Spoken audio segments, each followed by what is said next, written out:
الحمد لله نحمده ونستعينه ونستغفره ونؤمن به ونتوكل عليه ونعوذ بالله من شرور أنفسنا ومن سيئات أعمالنا من يهده الله فلا مضل له ومن يضلله فلا هادي له ونشهد أن لا إله إلا الله وأشهد أن محمدا عبده ورسوله أرسله بالحق بشيرا ونذيرا وداعيا إلى الله بإذنه وسراجا منيرا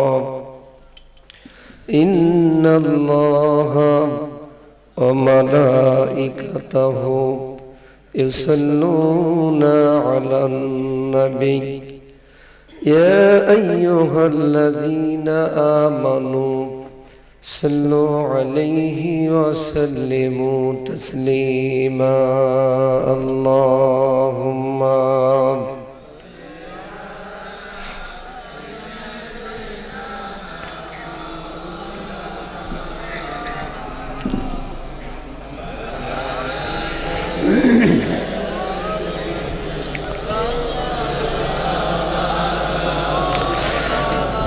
নবীর উপর দরুদ পড়তে কি কষ্ট হয়?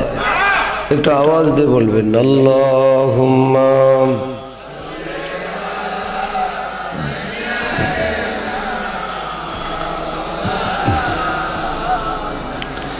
ওয়া আলা আলি সাইয়্যিদিনা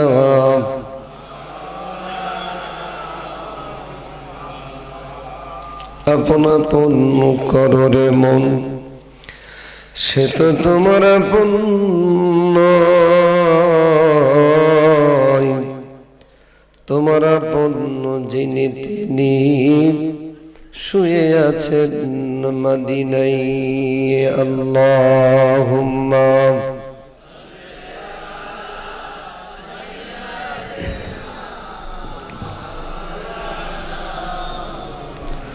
ওয়া আলা আলি সাইয়্যিদিনা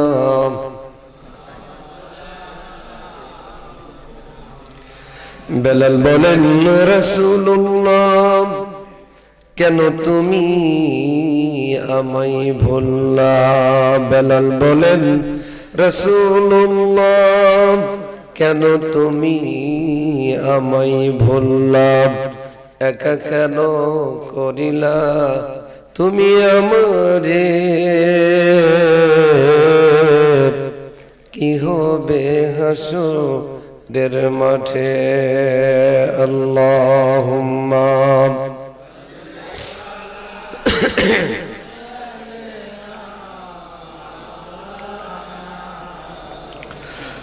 ওয়া আলা আলি সাইয়্যিদিনা মা ফাতেমা কান্না কই কাঁদবে এবার জগতময়। মা ফাতেমা কান্না কই কাঁদবে এবার জগতময়।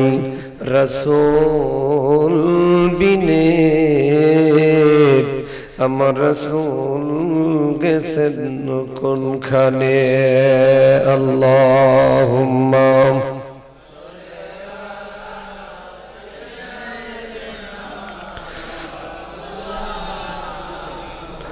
ওয়া আলা আলি সাইয়্যিদিনা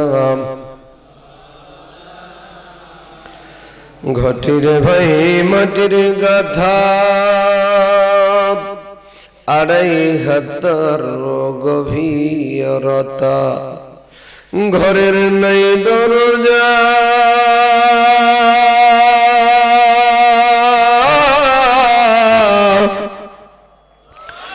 ঘরের নাই দরজা নাই জানালা ঘরের ঘরের নাই দরজা নাই জানালা, উপরে বাঁশের ছাউনি।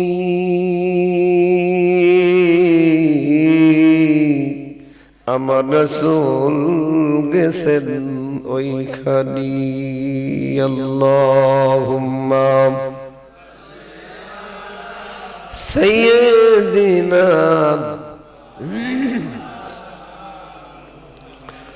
ওয়া আলা আলি সাইয়্যিদিনা।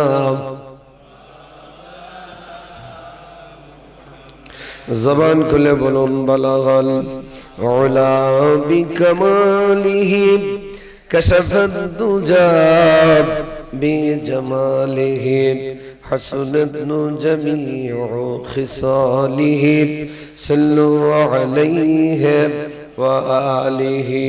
জবান খুলে আওয়াজ দে বলুন আউযু বিল্লাহি মিনাশ শাইতানির রাজিম। বিসমিল্লাহির রহমানির রহিম।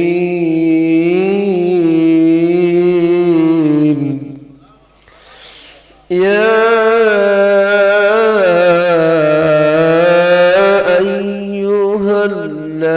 আইয়ুহাল্লাযীনা আমানু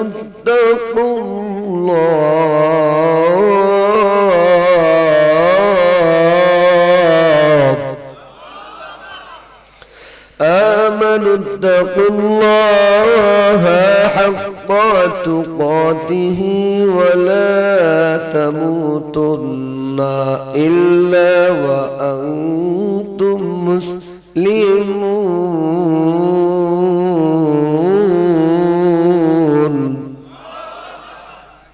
صدق الله العظيم وصدق رسوله النبي الكريم ونحن على ذلك من الشاهدين والشاكرين الحمد لله رب العالمين. কুড়িগ্রাম জেলার অন্তর্গত ফুলবাড়ি থানাধীন রাবাইদারি জিয়ার মডেল মাদ্রাসার উদ্যোগে চতুর্থতম ঐতিহাসিক তাফসিরুল কোরআন মাহফিল, উক্ত মাহফিলের সম্মানিত সভাপতি, সহসভাপতি, প্রধান অতিথি, বিশেষ অতিথিদ্বয়, মঞ্চে উপস্থিত দিনদার পরহেজগার ইমানদার ভাইরা, পর্দারতা অগণিতা মহিলা মা ও বোনেরা, প্রশাসনের কর্মচারী কর্মকর্তাবৃন্দ, সাংবাদিক বন্ধুগণ, এছাড়াও আমার পূর্বে অত্যন্ত জ্ঞানগর্ভ গুরুত্বপূর্ণ আলোচনা করে ধন্য করেছেন কুড়িগ্রাম জেলার কৃতি সন্তান, বাংলাদেশ মাজলিসুল মুফাসসিরিন কুড়িগ্রাম জেলার শাখার সম্মানিত সভাপতি হযরতুল আল্লাম হযরত মাওলানা মুহাম্মদ সিরাজুল ইসলাম ফারুকী। এছাড়াও আমার সফর সঙ্গী আমার ছোট ভাই মিরাজুল ইসলাম রিফাত, আমার সাথে আমার নাতি এসেছেন, উনিও বক্তা, বাংলাদেশ মাজলিসুল মুফাসসিরিন রংপুর বিভাগের সম্মানিত সেক্রেটারি জেনারেল জনাব হযরত মাওলানা মুহাম্মদ ইসরাফিল আলম হিলালি সহ সকলের উদ্দেশ্যে দোয়া পাবার আশায় সালাম জানাচ্ছি। আসসালামু আলাইকুম ওয়া রাহমাতুল্লাহি ওয়া বারাকাতুহু। শুকরিয়া আদায় করছি মহান মনিবের দরবারে, যার অপার অনুগ্রহে, যার দয়ায় কোরআন শোনার জন্য, বলার জন্য, আসার বসার বলবার তৌফিক দান করলেন।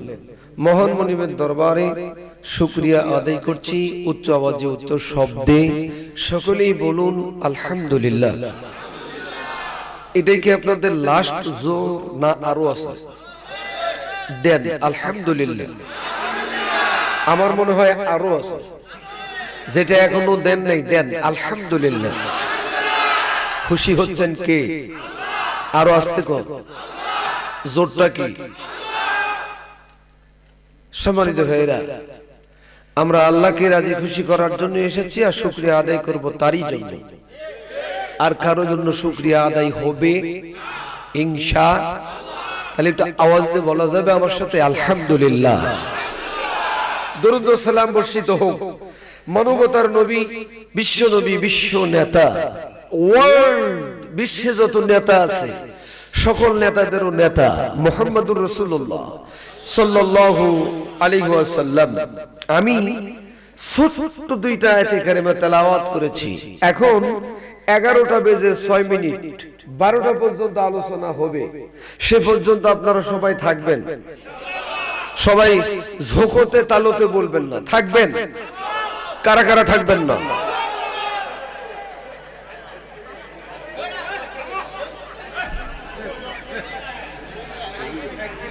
তার মানে আপনারা যে থাকবেন আমি বিশ্বাস করি,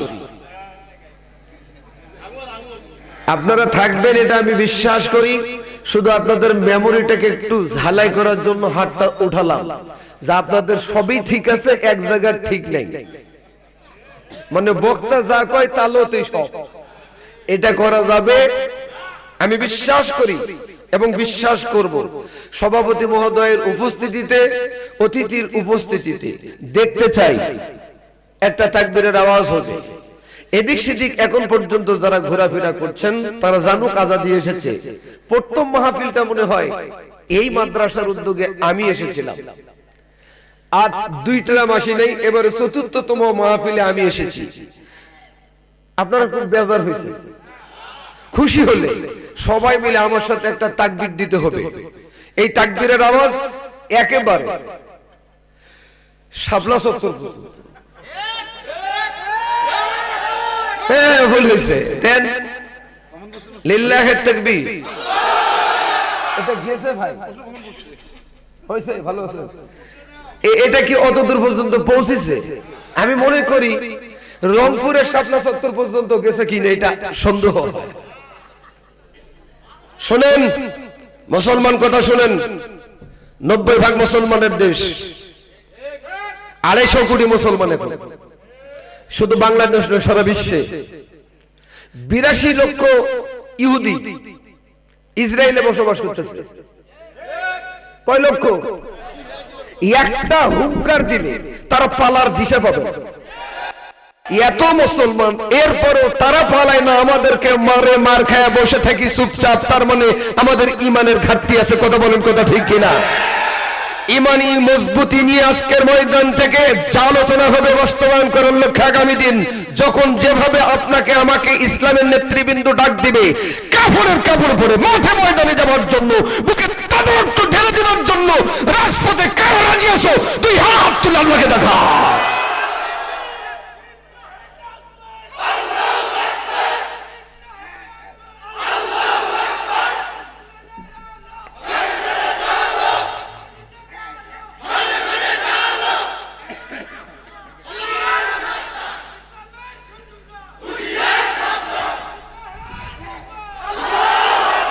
ভয় পাচ্ছেন আপনারা? ভয়ের কোনো কারণ? উনি তাকবীর দিলেন আর আপনারা একটু স্লোলি গতিতে দিলেন। আমার সাথে দেন, এখনো শুরু হয় নাই, কিন্তু ভাইরা 2 হাত তুলে দিবেন। হাত তুলতে গিয়ে কারো নাগত মারবেন না, এটাও মনে রাখবেন লাগবে। লিল্লাহি তাকবীর, আরো জোরে লিল্লাহি তাকবীর। আল কোরআনের আলো, আল হাদিসের আলো, কোরআন আছে যেখানে, সুদ ঘুষ যেখানে, জনাবে বিচার যেখানে, আবু জাহেল আছে যে দলে, ফেরাউন আছে যে দলে, মোহাম্মদ আছে যে দলে,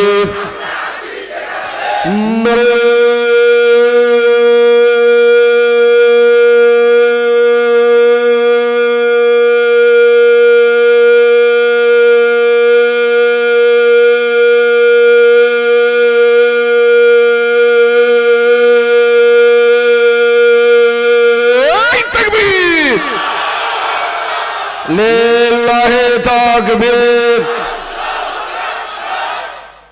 কষ্ট হবে? আমি রাজশাহী থেকে আসতেছি, শরীরের গতি তেমনটা ভালো না, তারপরে আসছি কিছু কমু। থাকবেন তো কয়টা পর্যন্ত?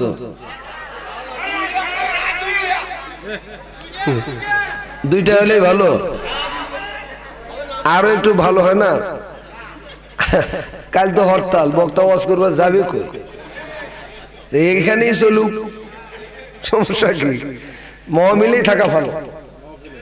না না, মহাফিলে না, মহামিলে, মহামিলে। আলহামদুলিল্লাহ। আসুন, আলোচনা শুরু হলো। কথা আমার নয়, এই কথা কার?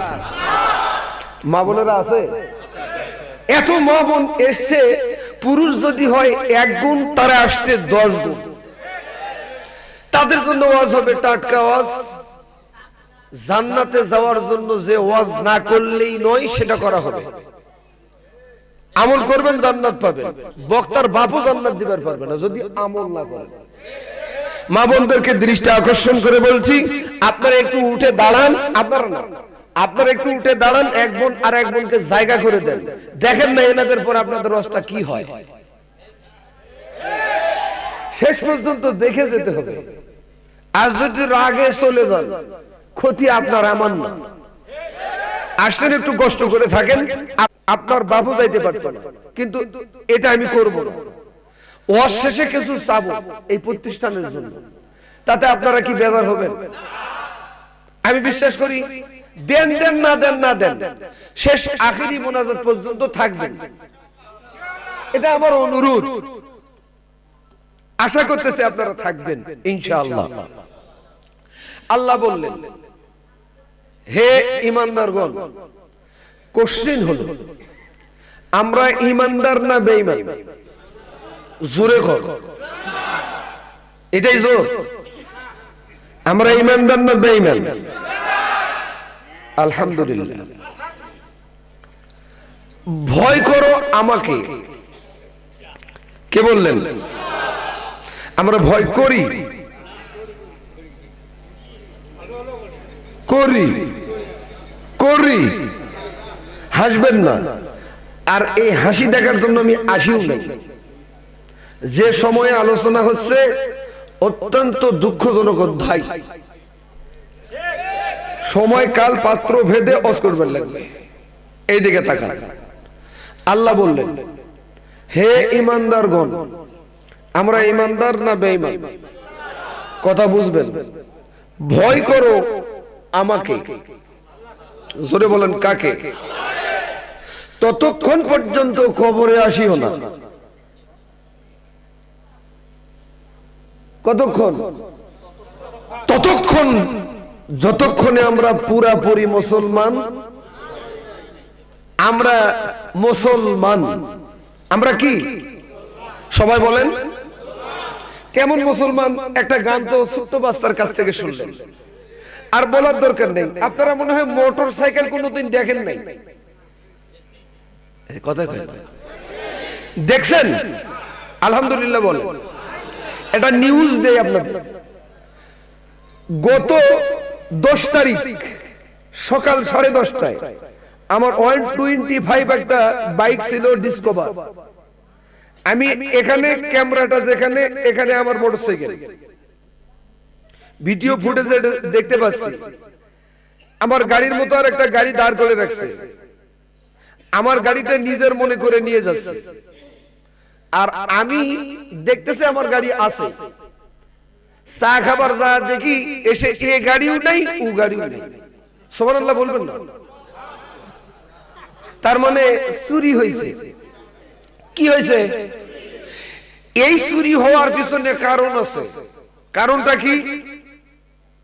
মানব রচিত আইন কানুন বিধিবিধান যতদিন থাকবে, চুরি কমবে না বাড়বে?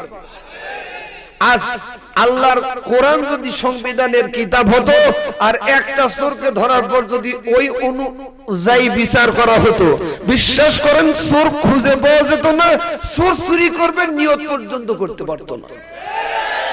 এত নরমাল ঠিক শোনার জন্য আমি আপনাদের এই নেওয়াসি, এই আপনার রাবাইতারিতে আসি নাই। এই আওয়াজ আরো আওয়াজ দিয়ে বলতে হবে, ঠিক?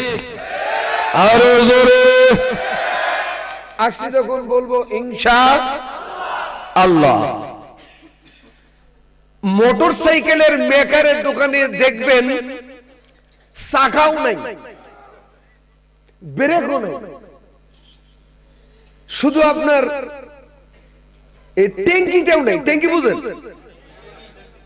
ওটাও নাই, খালি ফ্রেমটা আছে, খাপড়া খাপড়া। কাইওয়ালা না বুঝে আমার কথা বুঝেন, খাপড়া বুঝেন। সম্মানিত ভাইরা হাসবেন না। তো আমরা যারা বাইক চালাই, যদি আমাদের বাইকের সমস্যা হয় তখন আমরা বুঝি যে ওখানে একটা মোটরসাইকেলের মেকার আছে। আচ্ছা বলেন, চাকাওয়ালা, ব্রেকওয়ালা, ট্যাঙ্কিওয়ালা ওই বাইক আর শুধু ফ্রেমওয়ালা বাইক কি এক? আমি এই কথা দিয়ে বুঝাইতে চাই আপনাদের এভাবে, আমরা শুধু ফ্রেমে মুসলমান। আরে কথা কয় না রে, আমরা কিসে মুসলমান? ফ্রেমে মুসলমান। জুব্বা, টুপি, পাগড়ি, দাড়ি, চেহারা সুরত দেখলে মনে হবে এটা সবেমাত্র আসমান থেকে নাজিল হলো, এটা ওয়াজনবী আলাইহিস সালাম। আরো কথা বলতে বলেন, কথা ঠিক কি না? সম্মানিত ভাইরা আমার, বাপজিরা আমার, আমরা ফ্রেমে মুসলমান হতে চাই না, প্রকৃতপক্ষে মুসলমান হতে চাই। এজন্য আল্লাহ কোরআনুল কারীমে বলছেন, বিসমিল্লাহির রহমানির রহিম,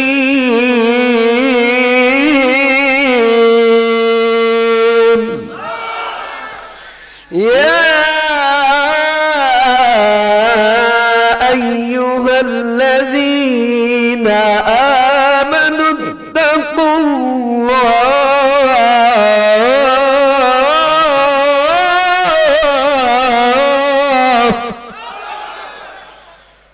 آمنوا اتقوا الله حق تقاته ولا تموتن إلا وأنتم مسلمون।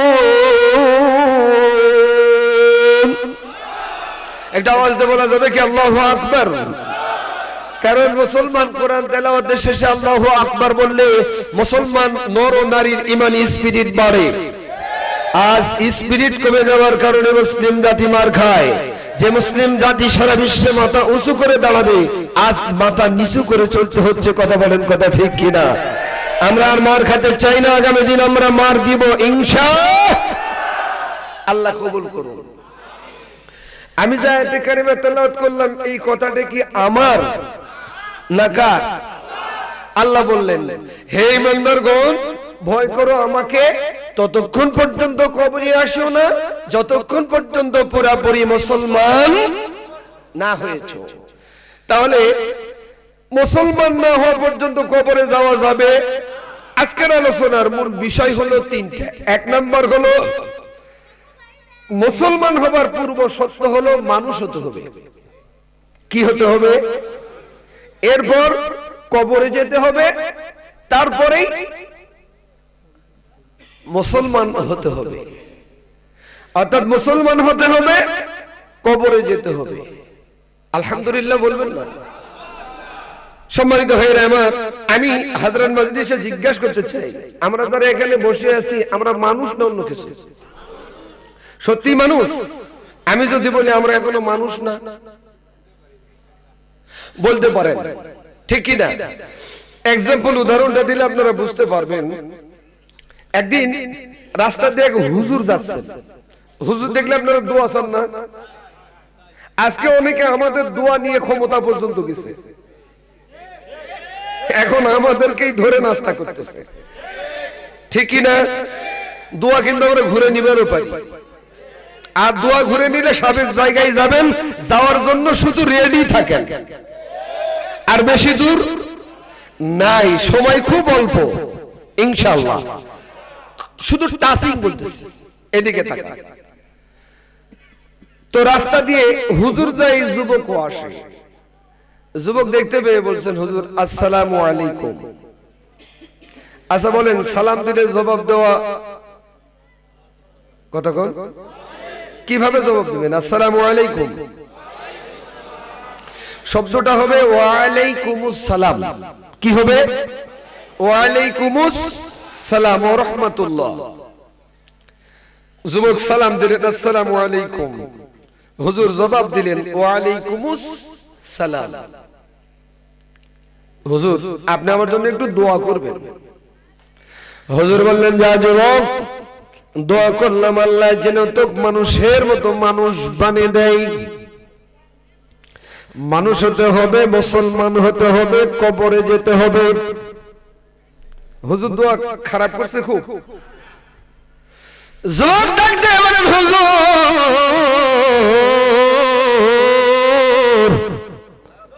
আপনি যে দোয়া করেছেন এ দোয়া আমার পছন্দ হয় নাই, বরং আপনার দোয়া আপনি ঘুরে নেন, ফেরত নেন। সম্ভব? আমি এক জায়গায় ওয়াজ করতে গিয়ে দোয়া ঘুরে নিয়েছি। যদি অনুমতি দেন তাহলে বলি। কমু আওয়াজে বলেন কমু। মা বোনেরা আসছে এই জন্যই কথাটা বলবো। মাহফিল শেষে মা বোনেরা পানির গিলাস বয়াম নিয়ে দাঁড়িয়ে থাকে, হুজুরের থেকে একটু পানি পড়া নেবে, এরকম আছে না? ডাক্তারের ওষুধ খায় কাজ হয় না, হুজুরের পানিতেও কিন্তু রোগ সার হয়। আমি তখন খুবই নতুন হুজুর, খুব নতুন হুজুর। তখন আমি চিন্তা করতেছি কি কয়া ফু দিমুরে। চিন্তা করলাম যদি ফু না দেই মনে মনে ভাববে এই হুজুরের রস শুনলাম, সিদ্ধান্ত নিলাম যা আছে কপালে হবে কাল সকালে। ফু দিমু কোন দিক যাই যাও, পাইকারি করে ফু দিবার ধরলাম। সুবহানাল্লাহ বলবেন না? শেষে এক মহিলা কেঁদে কেঁদে বলছেন হুজুর আপনি আমার পানিটা একটু ভালো করে পড়ে দেন। কেন বোন? বলে হুজুর 4 বছর বিয়ে হয়েছে, দাম্পত্য জীবনে সাংসারিক জীবনে স্বামীর সাথে মিল মহব্বত নাই। আমি বললাম বোন আমি কি করতে পারি? বলছেন হুজুর আপনি একটু ভালো করে পানি পড়ে দেন। কথাটা শুনে দরদ লাগলো, মায়া লাগলো। আয়াতে কারিমা স্মরণ হলো ওয়া মিনান নাসি মাইয়াত্তাখিযু মিন দুনিল্লাহি আনদাদান ইউহিব্বুনাহুম কাহুব্বিল্লাহ ওয়াল্লাযীনা আমানু আশাদ্দু হুব্বান লিল্লাহ। এই আয়াতে কারিমা তেলাওয়াত করলাম, পানিতে দুম দিলাম, ফু দিলাম। বোনকে বললাম বোন মাহফিল শোনার দরকার নাই, রাত 12টার ভিতর পানি পড়া খাওয়াইতে হবে তোমার স্বামীরে, পারবা? বলছেন পারবো। রাত 12টার ভিতরে মহিলা মানুষের কিন্তু হঠাৎ হুঠাৎ বুদ্ধি আছে, পানি খাওয়াই দিয়েছে, অ্যাকশন শুরু। সুবহানাল্লাহ বলবেন না? এতদিন অ্যাকশন হয় নাই, আজ তারা মনে করছিল ওই জায়গায় তারা যাইতে পারবে না, যায়াও দেখাইছে, দখল করেও দেখাইছে। আগামী দিন মোল্লাদের দিন, এই বিজয় তারা কোনোভাবেই ঠেকাইতে পারবে না।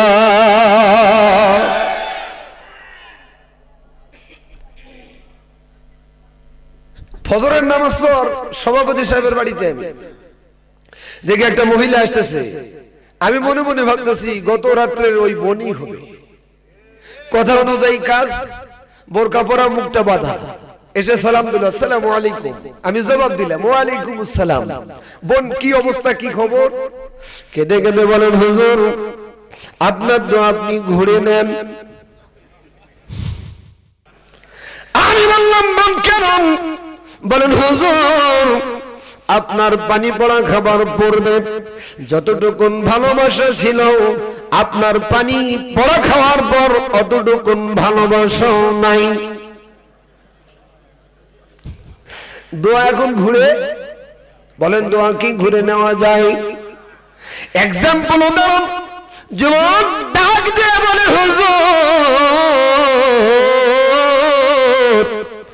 আপনার দোয়া আপনি ঘুরে নেন, ফেরত নেন। হুজুর বলেন যুবক দোয়া তো ঘুরে নেওয়া সম্ভব নয়, আমার সে একজন বড় দরজার বড় মাপের হুজুর আছে, তার কাছে যাও, তিনি তোমার জন্য দোয়া করবেন। হুজুর দেখা পাবো কোন জায়গায়? বলছেন ইরাকের বাগদাদ শহরের ফোরাত নদীর নিকটবর্তী স্থানে তিনি থাকেন। উনি চলে গেলেন এ হুজুরের কাছ থেকে বড় হুজুরের কাছে। আজ বড় হুজুরের কথা মনে পড়তেছে, আমরা যাকে অনুকরণ করে তাফসীর মাহফিলে বয়ান করি। যেই দিন ডাক্তারের কাছে যাবেন, মাইক্রোবাস থেকে নামলেন, মৃত্যুর পূর্বে জান্নাতি হাসি দিয়ে আমাদের মাঝ থেকে বিদায় নিয়ে চলে গেলেন। এই মৃত্যুটা অটোমেটিকলি শহীদের মর্যাদার মৃত্যু। আস্তে কোন ভয় পান, যেটা বাদশাহ মনসুর ইমাম আজম আবু হানিফাকে বিষ প্রয়োগ করে জেলখানায় মেরেছিল, আজও জমানার মুজাদ্দিদকে বিষ প্রয়োগ করে হত্যা করেছে। আজ বিচার হয় না, বিচার হবে পার পাবো না, পট পরিবর্তন হলে পালার দিশা পাবো না। বুঝবেন কষ্ট হবে আপনাদের। আজ আমি 1টা থেকে 1:30 পর্যন্ত ওয়াজ করবার চাই। কারা কারা থাকবেন একটু হাত তুলে দেখেন তো। সবাই কে কে তোলে নাই দেখেন তো। নারায়ে তাকবীর। এই হাতগুলো এরকম একটু করেন। লিল্লাহে তাকবীর। আল কোরআনের আলম, আল হাদিসের আলম। আল্লাহ কবুল করুন, বলুন আমিন। আর ইন্তেজামিয়া কমিটি কোথায়? মাঝে মাঝে একটু 1 ঢোক চা দিবেন। তার মানে প্রতি রাত মাহফিল, গলা কখনো চলে কখনো চলে না। তার ভিতরেও মাইক সেটটা অত্যন্ত ভালো আলহামদুলিল্লাহ। কিছু জায়গার মাইক চলে না, নিজের তবিলতে চলবার লাগে। ওই চাচা, ওই চাচা, আরে যে ওয়াজ করতেছি পেশাবটা এমনি বন্ধ হবে, একটু পরে এমনি বন্ধ হবে। পেশাব আছে, এই খুঁজে দেখেন আছে, এটাও থাকবে না একটু পর। আসতেছি ইনশা। রাগ করতেছেন না তো? আমাকে একটু আরো দেরি করে তোলা ভালো ছিল। এইদিকে তাকান, হুজুরের কাছ থেকে চলে গেলেন দোয়া নিবার জন্য বড় হুজুরের কাছে। 1 দিন নয়, 2 দিন নয়, 3 দিন নয়, 7 দিন গত হয়ে যায়। ইরাকের বাগদাদ শহরের ফোরাত নদীর নিকটবর্তী স্থানে তারে আর দেখা যায় না। দোপ্রাতি যুবক পূর্বের হুজুরের উপর মহা গরম। আজও কিছু মানুষ আছে হুজুরদের দেখলে তার গাওত আগুন ধরে। যারা ঠিক বলে নেই এরা হুজুর বিরোধী। জোরে কম, আরো জোরে। এই হুজুর ছাড়া ওর মায়ের বিয়াও হয় নাই, ওর বাপেরটাও হয় নাই, ওর দাদারও হয় নাই। হুজুর যদি কোরআন সুন্নাহ অনুযায়ী বৈধতা না দিতেন, ওর বাপের বিয়া মায়ের বিয়াও বৈধ হতো না। আর হুজুর দেখলে তার গাওত আগুন ধরে, চুলকানি শুরু হয়। আমরা সিদ্ধান্ত নিয়েছি 3.5 লক্ষ মসজিদের ইমাম মসজিদের 90% মুসলমানের দেশের মুসলমান। কারা কোরআনের পক্ষে, কারা কোরআনের বিপক্ষে, কারা রাসূলের পক্ষে, কারা রাসূলের বিপক্ষে। তারা যদি মারা যায়, জানাজা তো আমাদের করতে হবে। জানাজা যদি করতেই হয়, জানাজার দোয়া হবে না, জানাজা ওই রকম হবে। আমার সাথে তো আমাদের বলেন, যেই রকম মুসল্লি ওই রকম জানাজা। হ্যাঁ, ও আরে কথা কয় না, আরো জোরে, আরো জোরে। এটাই হওয়া উচিত, ঠিক কি না? বলে হুজুর 7 দিন পর গন্তব্য স্থান ত্যাগ করে বাড়ির দিকে রওনা দিবেন। ইন দ্য মেন টাইমে যুবকের সামনে পাগড়ি পরা, দাড়িওয়ালা, জুব্বাওয়ালা হুজুর এসে সালাম জানাচ্ছেন, আসসালামু আলাইকুম। যুবক জবাব দিলেন, ওয়া আলাইকুমুস সালাম। যুবককে লক্ষ্য করে বলছেন,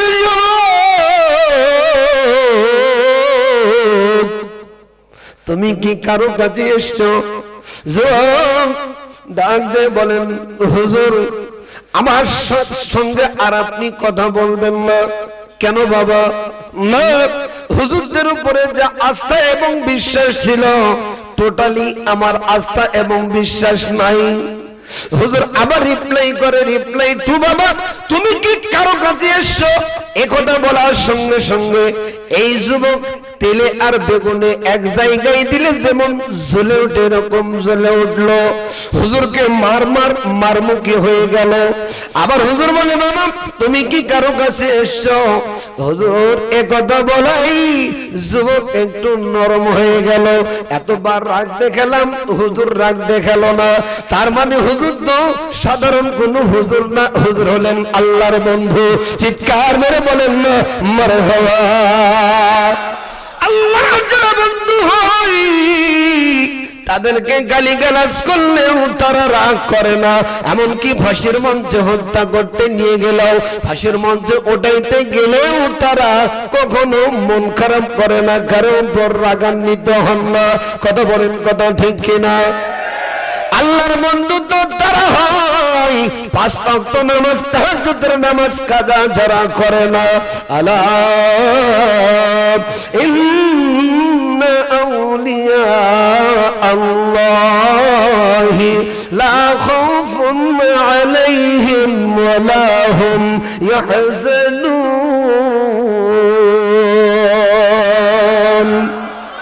আউলিয়া শব্দের শাব্দিক অর্থ হলো বন্ধু। কার? আল্লাহর যারা বন্ধু হয় দুনিয়াতেও ভয় নাই, আখিরাতেও তাদের ভয় নাই। যুবককে লক্ষ্য করে চতুর্থবার বললেন যুবক তুমি কি কারো কাছে এসছো? যুবক এবার বলেন হুজুর আমি যার কাছে এসছি, জেনার কাছে এসছি তার নাম হলো খিজির রাহমাতুল্লাহ। যুবককে লক্ষ্য করে বলেন যুবক তোমার সামনে যে মানুষটা দাঁড়িয়ে এই মানুষটাই হলো উনি। বলছেন হুজুর আমার বেয়াদবি আপনি মাফ করবেন। দেখবেন হুজুরের অসাক্ষাতে অনেকে গালিগালাজ করে, হুজুরদের সামনাসামনি যখন চলে আসে ওই লোকটাই হুজুর হুজুর করে। এই সম্মান দিয়েছেন কে? আরো আসতে কোন কে? হুজুর বলেন বাবা বলো কি জন্য এসছো? বলেন হুজুর ধন সম্পদ চাওয়ার জন্য আসি নাই, টাকা পয়সা চাওয়ার জন্য আসি নাই। হুজুর আপনি আমার জন্য একটু দোয়া করবেন। হুজুর বলেন বাবা দোয়া করব না তা না, অবশ্যই করব, নিশ্চয়ই করব। দোয়ার পূর্বে আমার একটা শর্ত আছে। কি শর্ত হুজুর বলুন? এবার হুজুরকে ডাক দিয়ে বলেন হুজুর বলুন কি শর্ত? হুজুর বলেন বাবা 3 জন মানুষ যদি তুমি উপস্থিত করতে পারো আর এই 3 জন মানুষের উপস্থিতিতে তোমার জন্য আমি দোয়া করব। বলেন হুজুর 3 জন মানুষ পাবো কোথায়? ইরাকের বাগদাদ শহরে মানুষের কোনো অভাব নাই। চিৎকার মেরে বলেন আল্লাহু আকবার। আরো জোরে বলেন আল্লাহু আকবার। ওই ইরাকের মাটির মা এবং বোনদের চন্দ্র এবং সূর্য কখনো দেখেছে কিনা আমার সন্দেহ হয়। এই আমেরিকা যুদ্ধের নামকরণ করে মা বোনদেরকে গণধর্ষণ করে যার সন্তান জন্ম দিয়ে চলে গেল। 250 কোটি মুসলমান দোয়া করলো, আমরাও আমেরিকার সাথে কোলে উঠতে পারলাম না। সব কাজ দিয়ে দোয়া দিয়ে হয় তা কিন্তু বলা যাবে না। এই জন্য যেখানে শক্তির প্রয়োজন ওখানে শক্তি দেখাইতে লাগবে। আরো জোরে বলেন, বলেন আমাদের শক্তি আছে না?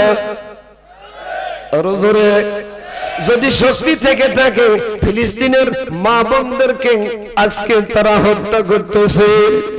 ভিডিও ফুটেজ গুলো যখন দেখতেছি ইউটিউবে ছোট ছোট ছেলেগুলো হত্যা করতেছে, দেখা মাত্র কলিজাটা ভেড়া তছনছ হয়ে যাচ্ছে। আজ এত মুসলমান ফিলিস্তিনের মা বোন এবং শিশুদেরকে তারা হত্যা করতেছে। শুধুমাত্র কেবলমাত্র সৌদি আরব, ইরান, ইরাক, কুয়েত যদি তেল বন্ধ করে দেয় ওরা এমনিতেই বন্ধ হয়ে যাবে। কথা বলেন, কথা ঠিক কিনা? আজ মুসলমানদের মুনাফিকির কারণে এক মুসলমান ভাইরা আমার মার খাচ্ছে। তাই আমি বলতে চাই সারা বিশ্বের মুসলমানদেরকে ঐক্যবদ্ধ হওয়ার জন্য এক প্ল্যাটফর্মে যদি আসতে পারি মুসলমান এক প্ল্যাটফর্মে এসে যদি হুঙ্কার দিতে পারি, ইহুদিরা পালাবে, নাসারারা পালাবে, খ্রিস্টানেরা পালাবে, অন্যান্য ধর্ম অবলম্বী যারা আছে পালাবে, তারা দিশা পাবে না। কথা বলেন, কথা ঠিক কিনা? এই ডাক আসতে পারে 90% মুসলমানের দেশের মুসলমান, তাদের রক্ত দিতে হতে পারে, শহীদ হতে পারে। আজ আপনাকে আমাকে ডাক দিতে পারে, কখন ডাক আসবে বলা যাবে না। মুসলমানদের পক্ষে যদি ডাক আসে, যাবার জন্য কারা রাজি আছো? আরেকবার দুই হাত তুলে আল্লাহকে দেখাও।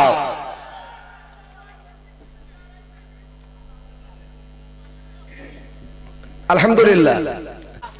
সম্মানিত ভাইরা, আমার যুবক ভাইরা, গভীর মনোযোগ দিয়ে শুনবেন। আল্লাহ বললেন, হে ইমানদারগণ, ভয় করো আমাকে ততক্ষণ পর্যন্ত কবরে আসো না, যতক্ষণ পর্যন্ত পুরাপুরি মুসলমান না হয়েছো। মারহাবা বলেন। তাহলে মুসলমান হওয়ার পূর্ব শর্ত হলো মানুষ হতে হবে, এরপর কবরে যেতে হবে। আল্লাহর গোলামেরা গভীর মনোযোগ দিয়ে শুনবেন। এই যুবক বলতেছেন, হুজুর মানুষ পাবো কোন জায়গায়? হুজুর বলেন, ইরাকের বাগদাদ শহরে মানুষের কোনো অভাব নাই। এই যুবক চলে গেলেন মানুষ নিয়ে আসার জন্য। সকাল থেকে সন্ধ্যা পর্যন্ত মানুষ খুঁজতেছেন। তার চোখ দিয়ে তিনি যতগুলো মানুষ দেখতে পাচ্ছেন, সমস্ত মানুষগুলোর আকার আকৃতি ধারণ করেছে চতুষ্পদ জন্তু জানোয়ারের। হুজুর বলেছেন, যুবক মানুষ নিয়ে আসতে পারলে তোমার জন্য দোয়া হবে, নইলে তোমার জন্য দোয়া হবে না। আজকেও বাংলাদেশে একটা দল দোয়া করে, আর একটা দল দোয়া করে না। কই নাই, এ পার্টি আছে না নাই। এদের নাম দেওয়া হয়েছে বড় বড় শায়েখ, পাগড়িওয়ালা শায়েখ। এরা আবার ফতোয়া দিতেছেন ফিলিস্তিনকে এমনি এমনি মার খায়। এদের শক্তি নিয়ে ওরা বোম্বিং করে কেন? তার মানে ফিলিস্তিনদেরকে মারে, এর জন্য তাদের বিবৃতি নাই। এখানে বোঝা যায় ইসরায়েলের টাকা দিয়ে এই শায়েকেরা চলে। কথা বলেন, কথা ঠিক কিনা? দালালদের জায়গা 90% মুসলমানের দেশে হবে না। কথা বলেন, কথা ঠিক কিনা? কথা বলবো, মাপজুক করে কথা বলবো, নইলে দাঁত থাকবে না। কথা বলেন, কথা ঠিক কিনা? আমরা দালালদের উপযুক্ত জবাব দেওয়ার জন্য প্রস্তুত। সম্মানিত ভাইরা, এবার হুজুরের দরবারে যুবক এসছেন মানুষ খুঁজে না পাওয়ায়। হুজুর বলছেন, বাবা মানুষ কই? যুবক ডাকতে বলেন, হুজুর আমি তো মানুষ খুঁজে পাইলাম না। হুজুর আমি আমার চোখে যতগুলো মানুষ দেখতে পাইলাম, গলা থেকে মুখমণ্ডল চতুষ্পদ জন্তু জানোয়ারের রূপ ধারণ করেছে, আর গলা থেকে পা পর্যন্ত মানুষের আকার আকৃতি ধারণ করেছে। হুজুরের কারণ কি আমি জানতে চাই। ওই যুবক যদি জানবার চাই, আপনাদেরও জানার দরকার আছে না নাই? কার কার আছে একবার হাত তুলে আল্লাহরে দেখান। নারায়ে তাকবীর। একটু কালমা পড়ুন, লা ইলাহা। আমি তো সস্তা হুজুর ওই রকম না। অবশ্যই বলবো, নিশ্চয়ই বলবো, মানুষ হতে হবে, মুসলমান হতে হবে, কবরে যেতে হবে। আমরা মানুষ কিন্তু এখনো পুরাপুরি মানুষ হতে পারি নাই। ওখানে আমি ব্রেক দিয়ে রাখলাম, ঘটনাটা অবশ্যই বলবো, কিন্তু শেষ পর্যায়ে যে বলবো এখন মানুষ হতে হবে, তারপর মুসলমান হতে হবে। আল্লাহর গোলামেরা, মুসলমান কারে বলে ঘটনাটা আমার মনে পড়ে গেল। যদি অনুমতি দেন 1-1 ঘন্টা লাগবে সময় বলবো। আরো জোরে বলেন, মুসলমান কারে বলে? এই জন্য আমার আল্লাহ কোরআনুল কারীমের ডাক দিয়ে বলেন, ইয়া আইয়ুহাল্লাযীনা আমানুত্তাকুল্লাহ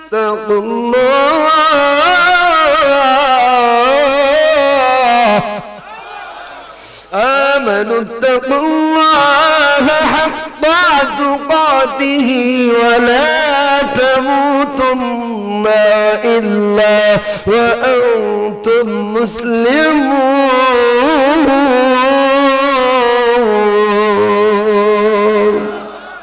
বেরাবার মুসলমান কারে বলে?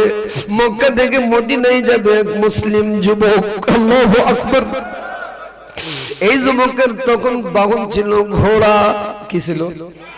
ভাইরা আমার, ঘোড়ায় তার সম্বল, ঘোড়ার পিঠে উঠলেন। মুফাসসিরগণ বলেছেন তার বাড়ি থেকে মদিনা হলো 350 কিলো দূর। বলেন তো মদিনায় শুয়ে আছে কে? জোরে বলেন। এই জন্য কবি বলেন, নবীজির কথা শুনে সবাই কান্দে, কিন্তু নবীর সমাজ গড়ের কাজে যত দ্বন্দ্ব মনে বাজে।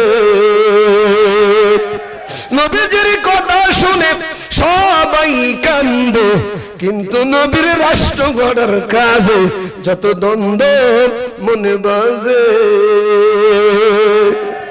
ভাইরা আমার, এই যুবক মক্কা থেকে মদিনায় যাবেন, ঘোড়ার পিঠে উঠলেন। 350 কিলো দূর ঘোড়ার পিঠে উঠে চাবুক মারলেন।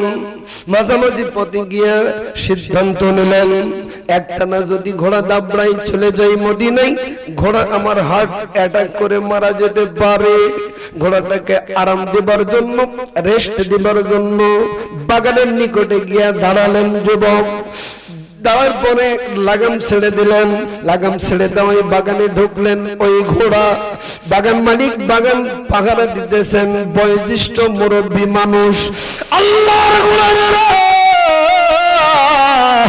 নতুন নতুন ক্ষেত খামার ফসলাদি আবাদের ব্যবস্থা ওই বাগানে। ঘোড়া যখন আবাদগুলো নষ্ট করতেছেন, ফসলগুলো নষ্ট করতেছেন, বলেন তো ছাগল ভেড়া গরু যদি আমার আপনার জমিতে লাগে, বলেন তো আমরা খড়ি দেই অথবা সরাই দেই? কথা বলেন। মুরব্বী মানুষ পাহারা দিতেছেন বাগানে, বাগান মালিক নিজে চিন্তা করতেছেন খড়ে দেওয়া যাবে না, ধরে বাড়ি নিয়ে যাওয়া যাবে না, একটু সরাই দেই। সরাই দিতে গেলে একটা প্রয়োজন ঢিল। ঢিল নিলেন অথবা পাথর নিলেন। এরকম করে পাথর নিয়ে ঘোড়াটাকে লক্ষ্য করে এরকম করে পাথরটা সরাই মারলেন। ঘোড়াটার কোন জায়গায় যেন আঘাত লাগলো, ফস করে পড়ে যে সাথে সাথে ঘোড়াটা মারা গেল। ঘোড়ার মালিক এই দৃশ্য দেখতে পাইয়া বাগানে ঢুকে বাগান মালিক বলেন, চাচা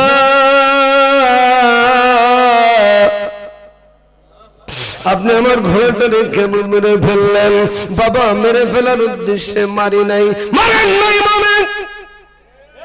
যুবক মানুষের রক্তের গরম আছে না নাই? ভাইরা, ও যুবক ভাইরা, রক্ত সব জায়গায় গরম করা চলবে না, যাবে না। এই যুবক ডাক দিয়ে বলেন, আপনি আমার ঘোড়াটার ইচ্ছা করে মেরে ফেলেছেন। এক কথা দু কথা তর্কাতর্কি শেষ পর্যন্ত রাগসেক দিতে না পেরে ওই মুরব্বী বয়োজ্যেষ্ঠ মানুষটারে দৌড়ে গিয়ে যুবক একটা ঘুষি মারলেন। একটা ঘুষি মারার সাথে সাথে টস করে ওই মুরব্বী জমিনে পড়ে মারা গেল। বলেন তো ঘোড়া আওলার বিপদ বাড়লো না কমলো? এই ঘোড়া আওলার মতো বর্তমানে এরাও এমন বিপদে আছে রে। পাও যদি পিছলে যাই, ফাঁসির মঞ্চে ঝুলতে হবে।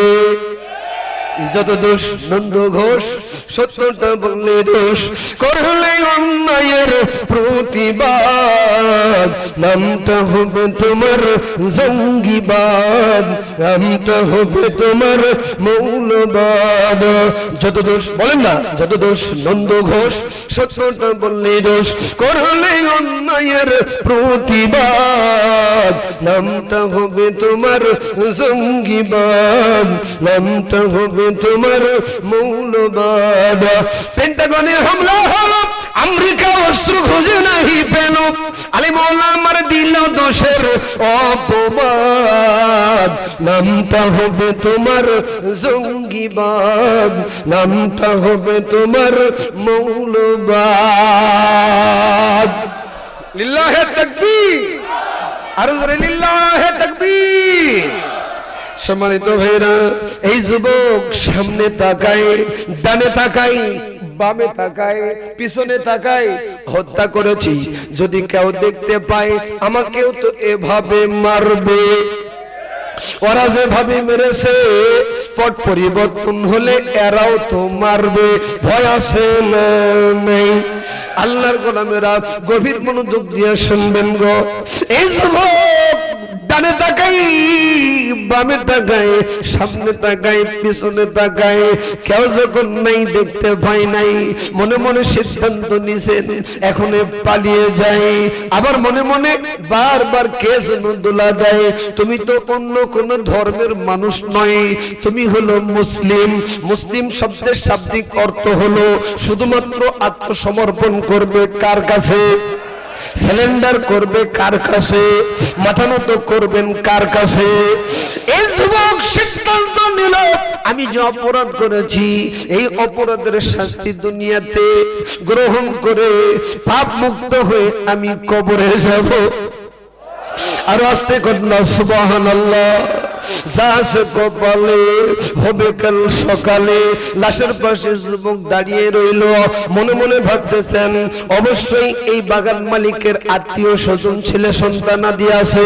মুফাসসিরগণ বলেছেন তার দুইটা ছেলে বড় ছেলে ছোট ভাই তারে ডাক দিয়ে বলেন ছোট ভাই বাবা আসরের নামাজ পর মাগরিবের পূর্বে বাড়ি আসে এখন এসে ধর বাবা এখনো বাড়ি আসলো না রে মনে হয় বাবার কি যেন বাগানে হয়েছে চলে সিনে বাপ মনে সিনে পাপ কথা বলে অবস্থা কথা ঠিক কিনা ও কুড়িগ্রাম জেলা শহরের ভাইয়েরা ফুলবাড়ি থানার ভাইয়েরা গভীর মনোযোগ দিয়ে শুনবেন মুসলমান কারে বলে ওরা কেমন মুসলমান আমরা কেমন মুসলমান এই জন্য মানুষ হতে হবে মুসলমান হতে হবে তারপর মুসলমানিত্ব নিয়ে কবরে যেতে হবে কথা বলেন কথা ঠিক কিনা এই যুবক সিদ্ধান্ত নিলাম যাসে কপালে হবে সকালে লাশের পাশে দাঁড়িয়ে রইলেন বড় ছেলেটা ছোট ভাইটারে ডাক দিয়ে বলেন বাড়িতে আব্বা মাগরিবের পূর্বে বাড়ি আসি এসা ধরে পর্যন্ত আসে না চলো না দুই ভাই বাগানে যাই পরামর্শ ক্রমে বাগানে চলে আসে এসে দেখেন বাবা লাশ হয়ে পড়ে রয়েছে এমন দৃশ্য দেখতে পাইয়ে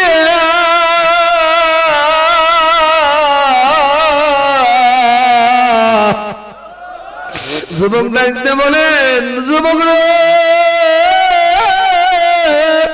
আমার আব্বার কি হয়েছে মক্কা থেকে মদিনায় মাঝপথে আসা এই যুবক ডাকতে বলেন ভাই তোমার যদি বাবা হয় আমি রাগ চেক দিতে পারি নাই মেরেছি মারা গেছে তোর আমার বিচারের ব্যবস্থা কর আমি পাপ মুক্ত হয়ে কবরে যেতে চাই হাজার অপরাধ করার পরে ওর অপরাধী হয় না রে অপরাধ না করে অপরাধী হতে হয় কথা বলেন কথা ঠিক কিনা আজ বিচার হয় না বিচার হবে পার পাবো না পার পেতে দিবে না আওয়াজে বলেন কথা ঠিক কিনা আরো জোরে ভয় পাচ্ছেন মনে হয় ভয় করবো কাক আল্লাহ ছাড়া আর কাউরে ভয় করব কষ্ট হচ্ছে আপনাদের দোয়া করব 12টা বাজতে আর 5 মিনিট সম্মানিত ভাইরা আমার গভীর মনোযোগ দিয়ে শুনবেন এই যুবককে কথা বলাই এবার বাবার লাশ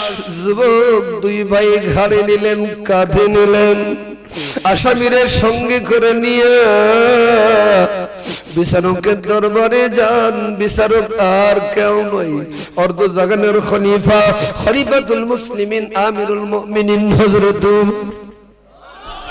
ওমর মনে হয় আমার আপনার মতন বিচারক এখন বিচারকেরা হয়েছে ক্ষমতা যার বিচারপতিরা তার আরো জোরে কোন ক্ষমতা যার বিচারপতি হলো তার এই জন্য নেই বিচার প্রতিষ্ঠিত হয় না কিয়ামত পর্যন্ত হবে না কথা বলেন আমিরুল মুমিনিন কেমন বিচারক ছিল ঘটনাটা আমার মনে পড়ে গেল বলবো ভাইরা আমার বাপজিরা আমার গভীর মনোযোগ দিয়ে শুনবেন আমিরুল মুমিনিন খলিফাতুল মুসলিমিন অর্ধ জাগানের খলিফা হিমসের পারস্যের গভর্নর নিয়োগ দিবেন সুবহানাল্লাহ বলেন এই গভর্নরের নাম হলো সাইদ ইবনে আমের নাম কি জোরে বলেন সাইদ ইবনে আমেরকে গভর্নর করে পাঠাই দিলেন। এবার গভর্নরকে বলতেছেন, আমি কিছুদিন পর হিমসে যাব, পারস্যে যাব, আমাকে একটা তালিকা দিতে হবে। স্যার দিব, কি তালিকা লাগবে বলুন। বলতেছেন এতিম, বিধবা, এরপর মিসকিন আর গরিব যারা আছে তাদের একটা তালিকা দিতে হবে। জি স্যার দিয়ে দিব। কিছুদিন পর ওমর চলে গেলেন পারস্যে। ভাইরা আমার, তালিকা তাকে দেওয়া হলো, গরিবদের তালিকা, এতিমদের তালিকা, মিসকিনদের তালিকা, বিধবাদের তালিকা। তালিকা অনুযায়ী পড়তে লাগলেন আমিরুল মুমিনিন খলিফাতুল মুসলিমিন। গরিবদের তালিকা পড়তে পড়তে দেখেন সাইদ ইবনে আমিরের নাম লেখা। আল্লাহু আকবার বলেন। যিনি গভর্নর হন তার তো টাকার অভাব নাই। এই সাইদ ইবনে আমির কে? গভর্নর গভর্নরকে জিজ্ঞাসা না করে জনগণকে ওমর জিজ্ঞাসা করে। জনগণ বলছেন, ওগো খলিফাতুল মুসলিমিন, আপনি যাকে গভর্নর করে নেতা হিসেবে আমাদের এখানে পাঠিয়ে দিয়েছেন তিনি হলো সাইদ ইবনে আমির। ওমর ডাকতে বলেন, তিনি কি গরিব হয়েছে? বলছেন, গরিব হয়েছে না ফকির হয়েছে আমরা জানি না, কিন্তু আমাদের নেতার বিরুদ্ধে আমাদের তিনটা অভিযোগ। কয়টা? বর্তমানে নেতার বিরুদ্ধে কথা বলে যারা, ওই নেতা বলেন ছোট মুখে বড় কথা ধর। আওয়াজ দিয়ে কথা বলেন, এরকম বলে না। আমিরুল মুমিনিন খলিফাতুল মুসলিমিন ডাক দিয়া পারস্যের জনগণ, হিমিশের জনগণকে বলতেছেন, কি অভিযোগ? অভিযোগ দায়ের করতেছে না না উমরের কাছে। উমরের কাছে যদি কেউ অভিযোগ দেয় তার চাকরি থাকবে। হাজার অপরাধ করার পরে, দুর্নীতি করার পরও আমাদের চাকরি থাকে। কিন্তু দুঃখজনক হলেও সত্য, এই দেশের টাকা যখন আমেরিকাতে লুটপাট করে বাড়ি করে, আমেরিকান সরকার ধরে ফেলছে। 60 বছরের জেল নইলে অবাধ সুষ্ঠু নিরপেক্ষ নির্বাচন কোনটা চাও? বলছেন জেলে দেও, ক্ষমতা ছাড়তে রাজি নয়। কথা কন, তার মানে পাও যদি পিছলে যায়, আল্লাহ না করুক ফাঁসির মঞ্চে ঝুলতে হবে। কথা বলেন আওয়াজ দিয়ে, কথা ঠিক কিনা? সম্মানিত মুমিনিন, পারস্যের জনগণকে ডাকতে বলেন, অভিযোগ তিনটা বলো কি?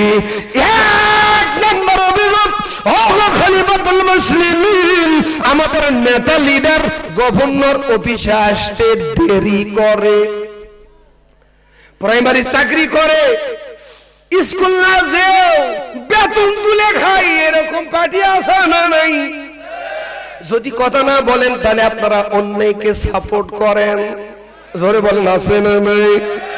2 নম্বর অভিযোগ, আমিরুল মুমিনিন খলিফাতুল মুসলিমিন আমরা আমাদের নেতার সাথে দিনের বেলা, দুপুর বেলা, মাসের শেষে দেখা করব, দেখা করতে চেয়েও তিনি দেখা করেন না। 3 নম্বর অভিযোগ, জরুরি কাজ সারার জন্য বাড়িতে যদি যে গভীর রাত্রিতে দরজায় লক করি, দরজা নড়ে, নেতা নড়ে না। এমন নেতা আছে না নাই? নির্বাচনের আগে এক ওয়াক্ত নামাজ পড়ে না, নির্বাচন আসলে সাদা লম্বা টুপি, এক জোহরের নামাজ 4 বার পড়ে। যারা ঠিক বলে নাই ওরা ওই তরিকার লোক। আরো জোরে। এই 3টা অভিযোগ যখন দায়ের করলেন, বলেন তো গভর্নরের চাকরি কি থাকবে? না না, বিচক্ষণ বিচারপতি, অর্ধজাহানের খলিফা এমনিতে আমার আল্লাহ করেন নাই। আমিরুল মুমিনিন বাহক মাধ্যমে সাইদ ইবনে আমিরকে ডাকে পাঠাইলেন। সাইদ ইবনে আমিরকে ডাক দিয়ে বলেন, সাইদ রে,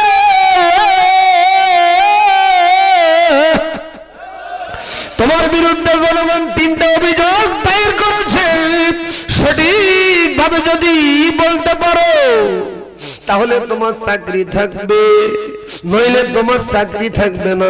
এবার সাইদ ইবনে আমর ডাক দিয়ে বলছেন, হুজুর আমার বিরুদ্ধে কি অভিযোগ আনিত, অভিযোগ কি আমি জানতে পারি? ওমর বলতেছেন, 1 নম্বর অভিযোগ অফিসে আসতে দেরি করো।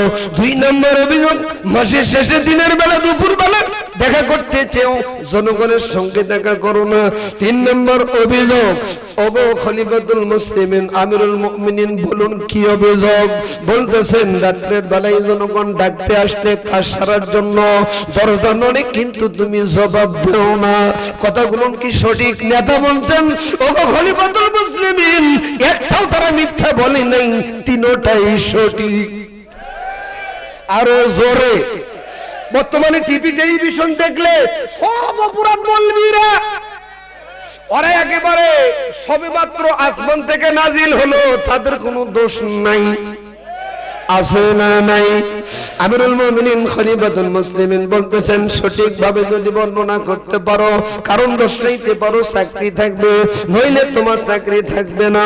ওগো খলিফাতুল মুসলিমিন, বলতাম না কিন্তু বলতে বাধ্য হলাম। বলো বলো। বলতেন হুজুর অফিস আসতে দেরি করার পেছনে কারণ হলো, জানতে চান? অফিস আসতে দেরি হওয়ার কারণ হলো আমি গভর্নর, টাকার অভাব নেই, এ টাকা তো আমার নয়, এ টাকা জনগণের, পাবলিকের। রাষ্ট্রীয় ভাবে যে ভাতা পাই, বেতন পাই, এ দিয়ে আমি আমার সংসার পরিচালনা করি।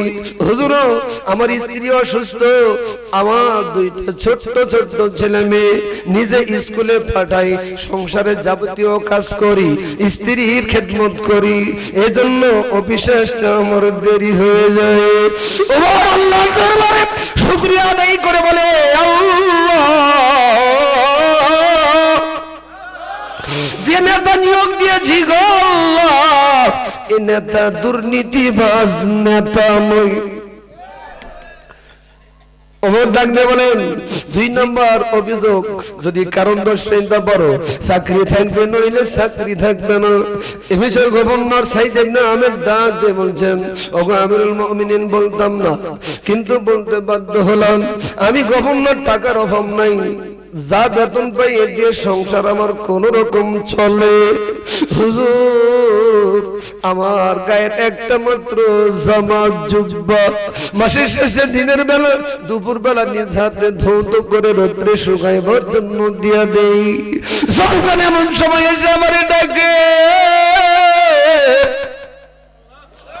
বস্ত্রহীন অবস্থায় আমি আমার জনগণের সামনে লজ্জায় শরমে দেখা করতে পারি না। ওমর সিজদায় পড়ে গিয়ে আল্লাহর দরবারে ডাকতে বলেন, আল্লাহ যে নেতা নিয়োগ দিয়েছি এ নেতা দুর্নীতিবাজ নেতা নয়। এখন যারা দুর্নীতিতে চ্যাম্পিয়ন তারা হয় নেতা, যারা ঠিক বলে নেই তারা ওই তরিকার লোক। জোরে আওয়াজ দিয়ে বলেন ঠিক। আল্লাহর গোলামেরা গভীর মনোযোগ দিয়ে শুনবেন। 3 নম্বর অভিযোগের কারণ দর্শাইতে পারলে চাকরি থাকবে, নইলে থাকবে না। হুজুর আমার বাড়িতে রাত্রের বেলায় জনগণ এসে ডাকে, আমি শুনতে পাই, জবাব দিতে পারি না। কেন পারো না গো বলো? হুজুর বলতাম না, বলতে বাধ্য হলাম, নইলে পাবলিকের উল্টা ধারণা নেতাদের প্রতি আসতে পারে। হুজুর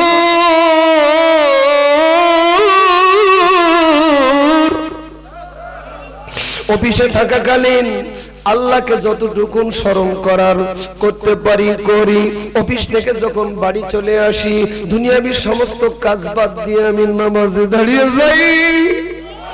নামাজে থাকাকালীন যদি কেউ ডাক দেয়, হুজুর খলিফাতুল মুসলিমিন আমিরুল মুমিনিন, এই মাসলা আমার জানা নাই, কেউ যদি ডাক দেয় জবাব দেওয়া যায়। ওমর বলছেন, না না জবাব দেওয়া যায় না হুজুর, এজন্য আমি জবাব দিতে পারি না। হিবিসের গভর্নরের এই কথা শুনে জনগণ কেটে কেটে বলে, হুজুর না জেনে নেতার বিরুদ্ধে অভিযোগ দিয়েছি, আমাদের লিখিত অভিযোগ আমরা ফিরাই নিলাম। এই রকম নেতা আমাদের বারবার দরকার। আর জনগণ এদের চাই না, তারপরেও সারবার চাই। মনে হয় আপনারা কষ্ট পালেন। এমন একজন বিচারক আমিরুল মুমিনিন খলিফাতুল মুসলিমিন, ওই যে 2 ভাই বাবার লাশ ঘাড়ে করে নিলেন, মনে আছে আপনাদের? থাক আগামী বছর এবারে কমু। সম্মানিত হয়েছেন, বাবার লাশ ঘাড়ে নিলেন, কাঁধে নিলেন, আসামিদের সঙ্গে করে নিয়ে উমরের দরবারে চলে গেলেন। লাশ ঘাট থেকে নামালেন, মাটিতে শোয়াই দিলেন, লিখিত অভিযোগ দায়ের করলেন উমরের দরবারে। আমিরুল মুমিনিন মক্কা থেকে এই যুবক মাঝপথে আমার আব্বাকে হত্যা করেছে, আমরা হত্যার বিচার চাই। আমিরুল মুমিনিন এই লিখিত অভিযোগ পাওয়ার পর বাদী বিবাদীরে কাঠগড়ায় দাঁড় করাই দিলেন। দুইজনকে দুই পাশে উঠাইয়া বিচারকের ভূমিকা যিনি পালন করতেছেন তিনি আর কেউ নয়, তিনি হলেন অর্ধজাগানের খলিফা। ওমর ডাকতে বলছেন, অপরাধী যুবকটাকে বলতেছেন, যুবক তুমি কি হত্যা করেছো? ওই যুবক বলছেন, জি আমি হত্যা করেছি। অপরাধী যদি নিজের অপরাধ স্বীকার করে এখানে আর সাক্ষীর প্রয়োজন নাই। এখন অপরাধ না করার পরে সাক্ষীর অভাব নাই। মনে হয় আমার কথা আপনাদের বুঝে আসে না। ভাইরা আমার, বাপজিরা আমার, আমিরুল মুমিনিন খলিফাতুল মুসলিমিন এই কথা শোনার সাথে সাথে রায় দিয়ে দিলেন, যুবক হত্যা করার অপরাধে তোমার উপরে যে রায় দেওয়া হলো সেই রায় হলো তোমাকে ফাঁসির মঞ্চে হত্যা করা হবে। আমিরুল মুমিনিন যে রায় আপনি দিয়েছেন এই রায়ে আমি খুশি, এটা আমি পাপ মুক্ত হয়ে কবরে যেতে পারবো। আল্লাহু আকবার বলেন। এই দেখেন না মুসলমান কারে বলে, ওরা কেমন মুসলমান আর আমরা কেমন মুসলমান।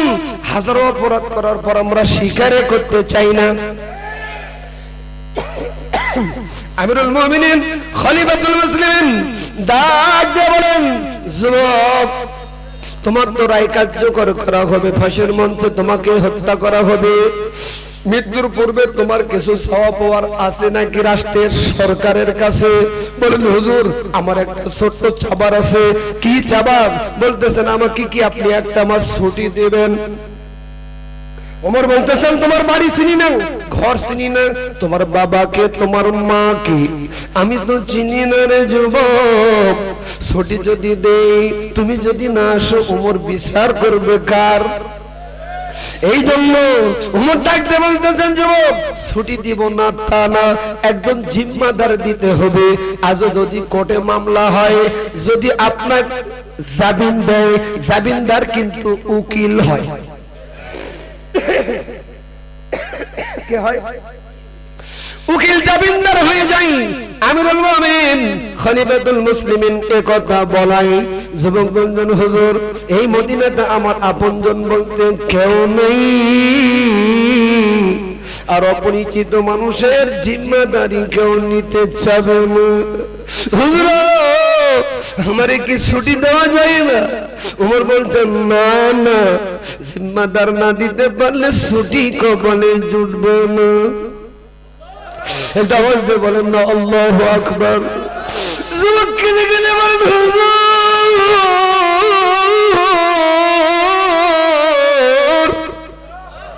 ছুটি চাইলাম কেন? একটা বড় কারণ জিজ্ঞাসা করলেন না। কি কারণ যুবক বলো? বলতেছেন, হুজুর আপনি যে রায় দিয়েছেন ফাঁসির মঞ্চে জীবনটা যদি দিতে পারি পাপ মুক্ত হয়ে কবরে যেতে পারবো, কিন্তু হুজুর আমি এক ইহুদির দোকানে খরচ করতাম বাকিতে। কি দে?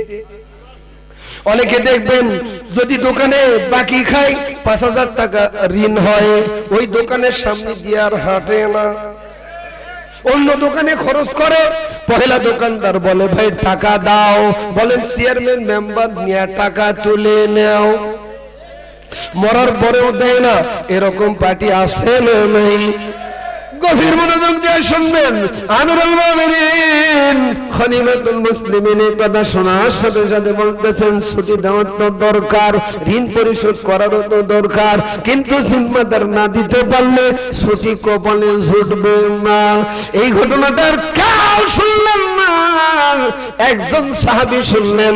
সেই সাহাবীর নাম হলো হযরত আবু যার গিফারি। আবু যার গিফারির ইতিহাস আলোচনা করতে গেলে ফজর হয়ে যাবে, তারপরেও শেষ হবে না। হযরত আবু যার গিফারি বলতেছেন, আমিরুল মুমিনিন ওই মুসলিম ভাইটারে আমি চিনি না। কে তার মা, কে তার বাবা, কোথায় তার বাড়ি, কোথায় তার ঘর, কি ভাই বা তার পরিচয়? একটা পরিচয় সে মুসলমান, আমিও মুসলমান, এক মুসলমান আর এক মুসলমানের ভাই। আরো আস্তে কোন, এক মুসলমান আর এক মুসলমানের ভাই। ওগো খলিফাতুল মুসলিমিন, আমি ওই ভাইটার জন্য একটা মাসের জিম্মাদারি নিতে চাই। এখন বলেন, জিম্মাদার যদি ওমর পায়, ছুটি দিবেন না দিবেন না ভাই? এখন ছুটি দিবেন, তার পূর্বে ওমর ডাক দিয়ে বলছেন, ও আবু যার, সে যদি না আসে নিশ্চিত কিন্তু তোমার ফাঁসি। বলতেছেন আমি রেডি। এক মুসলমান আর এক মুসলমানের জন্য জীবন দিতে পারে। আবু যার তার প্রমাণ দিয়ে গেছে। আল্লাহ আমার জন্য একদিনে 100 নয় 150 তাজা প্রাণ যুবক প্রাণ দিয়ে রক্ত দিয়ে প্রমাণ করেছে। শাহাদাতের তামান্না হৃদয়ে যাদের, কিসের তাদের ভয়? নেই কোন শক্তি পৃথিবীর বুকে ঠেকাই আল্লাহ আমার জয়।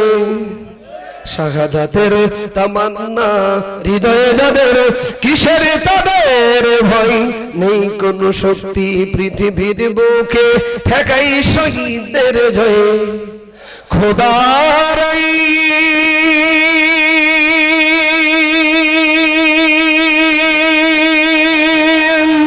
যুবক ভাই একটু বলেন, আল্লাহর আইন কায়েম হবে যারা সংগঠিত হয়ে, আসবে দেশে আলেমদের দ্বারাই, আসবে দেশে আল্লামার দ্বারাই, আসবে দেশে শহীদদের দ্বারাই ইসলামের বিজয়, ইসলামের বিজয়।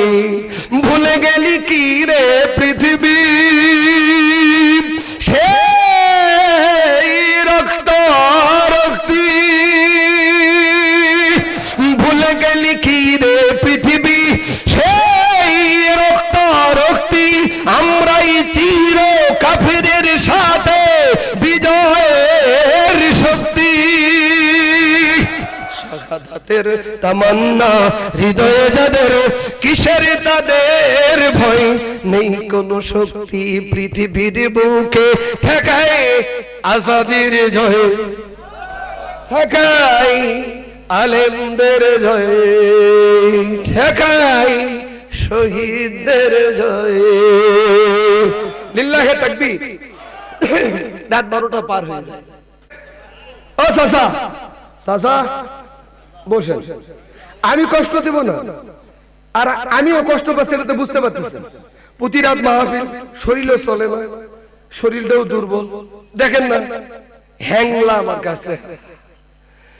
আমরুল মুমিনিন খলিফাতুল মুসলিমিন ছুটি মঞ্জুর করলেন।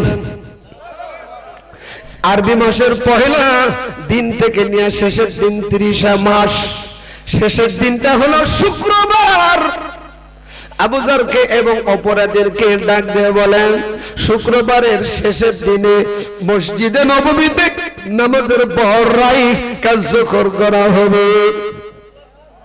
রাষ্ট্রীয়ভাবে ওই যুবকরা একটা ঘোড়া দিলেন আর একটা চাবুক দিলেন। ঘোড়া নিয়ে ঘোড়ার পিঠে উঠলেন যুবক, চাবুক মারলেন। ঘোড়া নিয়ে বাড়ি না গিয়া সর্বপ্রথমে ইহুদির দোকানে চলে গেলেন।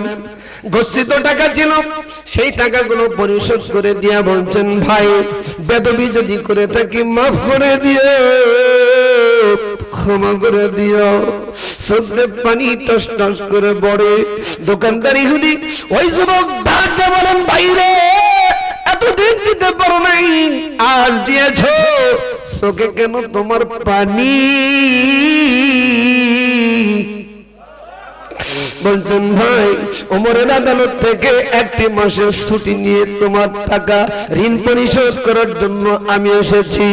এই যুবক ইহুদি দোকানদার যুবক মুসলিম যুবকরে বলছেন, ওমরের আদালতে এমন কি অন্যায় করেছো, অপরাধ করেছো, যার জন্য 1 মাস ছুটি নিয়েছো গো মুসলিম যুবক ভাই আমার?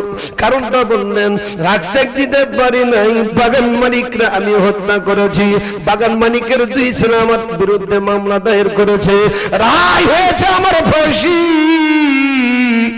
এই কথা শোনার পর ইহুদি দোকানদার যুবক মুসলিম যুবকটারে গালার সাথে ঘাড়ের সাথে বুকের সাথে নিয়ে কেঁদে কেঁদে বলেন, আমার বিশ্বাস হয় না যে যুবক একবার ছুটি নিয়ে ঋণ পরিশোধ করার জন্য আমি ইহুদি দোকান পর্যন্ত আসতে পারে, এই যুবক মানুষ হত্যা করতে পারে না। আমি বলতে চাই ফুলবাড়ি থানার ভাইয়েরা, কুড়িগ্রাম জেলা সদরের ভাইয়েরা, এক ইহুদি মুসলমানের পক্ষে কথা বলতেছে যে না না, মুসলমান যুবক মানুষ হত্যা করতে পারে না। টাটকা মুনাফিকের বাচ্চারা বলেছে, নাম কা অবস্থা প্রেম ওলা মুসলমানেরা বলে কেউ মারে নাই, গততে যারা মার খাইছে আর মেরে ফেলছে এগুলোর মৌলবীরাই মারছে। কথা বলেন, খুব অ্যাঙ্গেলে কথা বলতেছি ভাইয়ের আমার, গভীর মনোযোগ দিয়ে শুনবেন। এবার ঋণ পরিশোধ করে বাড়ি গেলেন। বাড়ি যাবার পর আস্তে আস্তে দিনগুলো যেতে শুরু করলেন। নামাজের অর্থ হলো নামাজ আদায় করলেন। ধরেন দিন ক্ষণি আসতেছে 10, 5, 15, 20 এরকম গলার হাতে 10 দিন, যেতে তো সময় লাগবে। কথা বলেন, কথা ঠিক কিনা? শুক্রবারে যদি তিনি উপস্থিত না হতে পারেন, আবু যার গিফারিকে ফাঁসির মঞ্চে ওমর হত্যা করবে, ফাঁসি দিয়া মারবে। এই যুবক সিদ্ধান্ত নিল, মাকে ডাকবে, বলেন মা,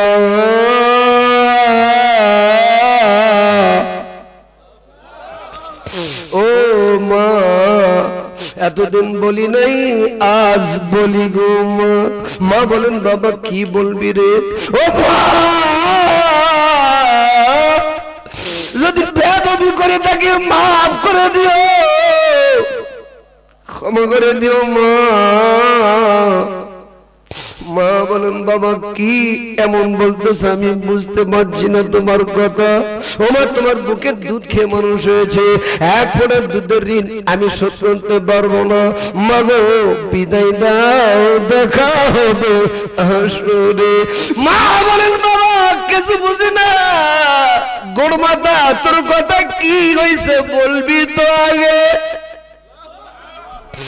ভাইরা আমার, বাপজিরা আমার, সন্তান যদি মা বলে ডাক দেয় কলিজা জুড়ে যায়। মা বলেন, বাবা কি হয়েছে রে বল। বলেন, মা রাত সেক দিতে পারি না, একটা লোক আমি মেরে ফেলেছি। ওমরের আদালতে মামলা রায় হয়েছে আমার ফাঁসি, ছুটি নিয়ে এসেছি মা, আর হাতে 10 দিন যেতে আমার লাগবে। ও মা, বিদায় দাও, দেখা হবে হাসরে। মা বলে, বাবা পালিয়ে আসতে পারিস নাই।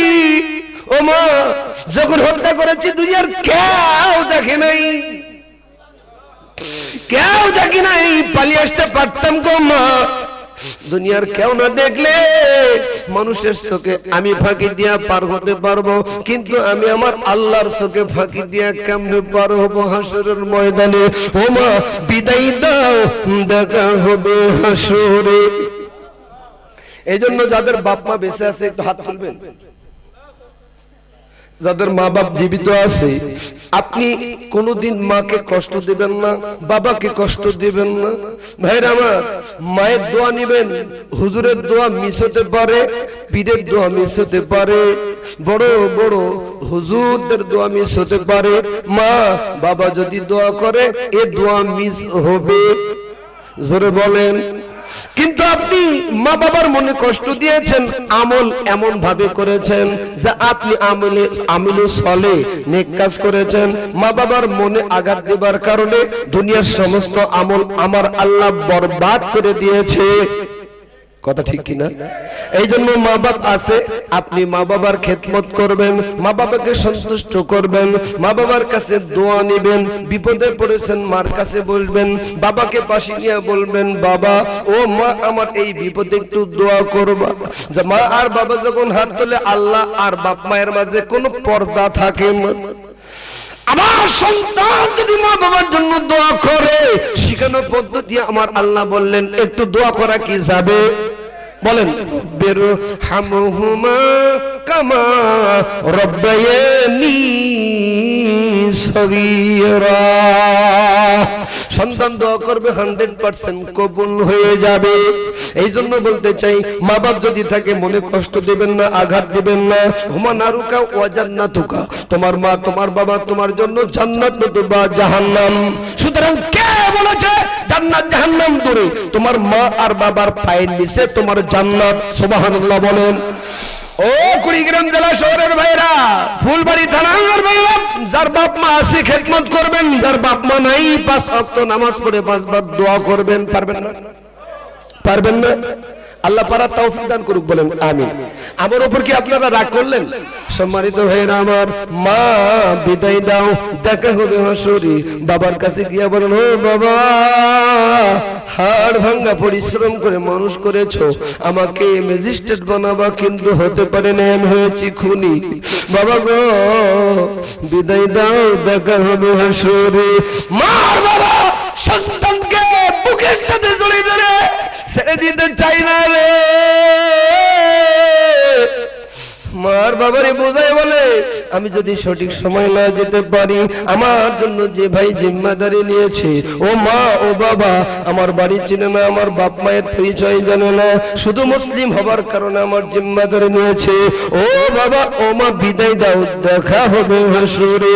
একথা বলার পর ঘোড়ার পিটি উঠলেন, সাবুক শুনে মানলেন। শুক্রবার ঘনিয়ে আসছে, বাহককে ওমর ডাক দিয়ে বলেন, বাহক যাও, ও বাহক যাও, আবু যারের কানি কানি গিয়া বলো রায় কার্যকর করা হবে শুক্রবার নামাজের পরে। এবার শুক্রবার এসে গেল, ওমর খুতবা দিতেছে। মারহাবা বলেন। الحمد لله نحمده ونستعينه ونستغفره ونؤمن به ونتوكل عليه ونعوذ بالله من شرور أنفسنا ومن سيئات أعمالنا، من يهده الله فلا مضل له ومن يضلله فلا هادي له، ونشهد أن لا إله إلا الله وأشهد أن محمدا عبده ورسوله، أرسله بالحق بشيرا ونذيرا وداعيا إلى الله بإذنه وسراجا وقمرا منيرا، إن الله وملائكته يصلون على النبي يا أيها الذين آمنوا صلوا عليه وسلموا تسليما، فاذكروني أذكركم واشكروني ولا تكفرون। আল্লাহু আকবার। খুতবা শেষ হলো, নামাজ আদায় করা হলো, ফরজ নামাজ কার্যকর করা হবে। আবু যার গিফারি উপস্থিত, কিন্তু অপরাধী এখনো উপস্থিত নাই।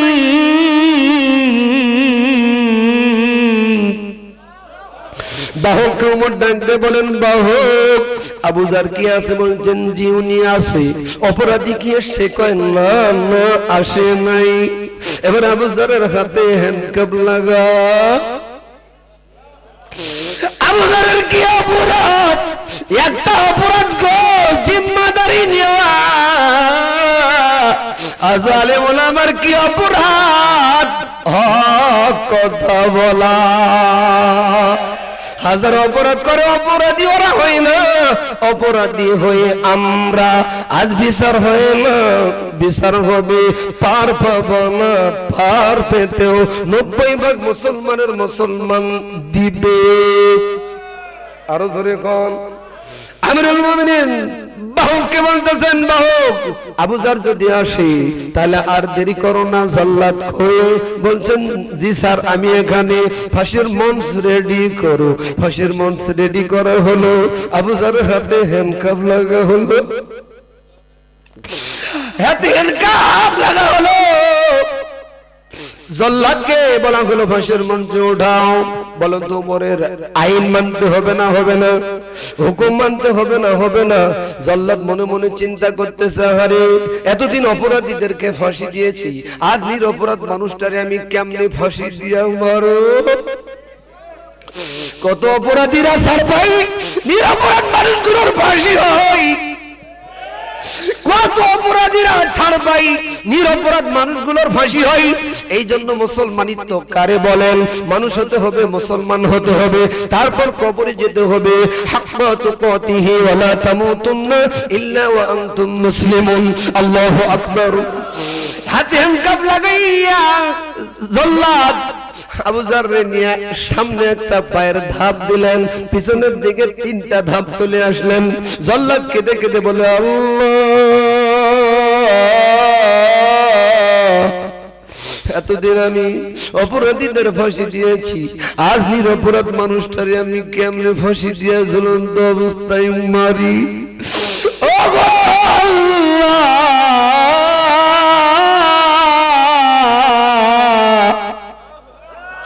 মক্কা মদিনায় এই রায়ের কথা ছড়াই গেল। মক্কা মদিনার মানুষ কান্নার রোল পড়ে। আরে আবু যারের কি অপরাধ? শুধু একটা অপরাধ, নিরপরাধ মানুষের অর্থাৎ জিম্মাদারি নিবার অপরাধে তাকে ফাঁসির মঞ্চে হত্যা করবে, উমরের রায় কার্যকর করবে। যে আবু যার আল্লাহ এবং তার নবীকে ভালোবাসার কারণে ঘর বাড়ি সংসার আদি কিছু করলেন না, এমন একজন মানুষকে ফাঁসি দিয়ে মারবে, মক্কা মদিনার মানুষ মানতে পারে না। সুবহানাল্লাহ বলেন।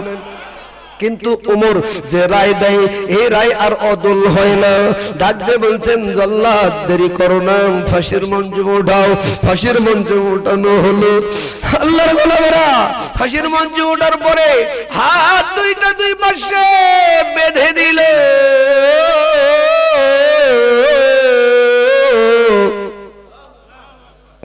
কালো কাপড় দিয়ে মুখটা ঢেকে দিল।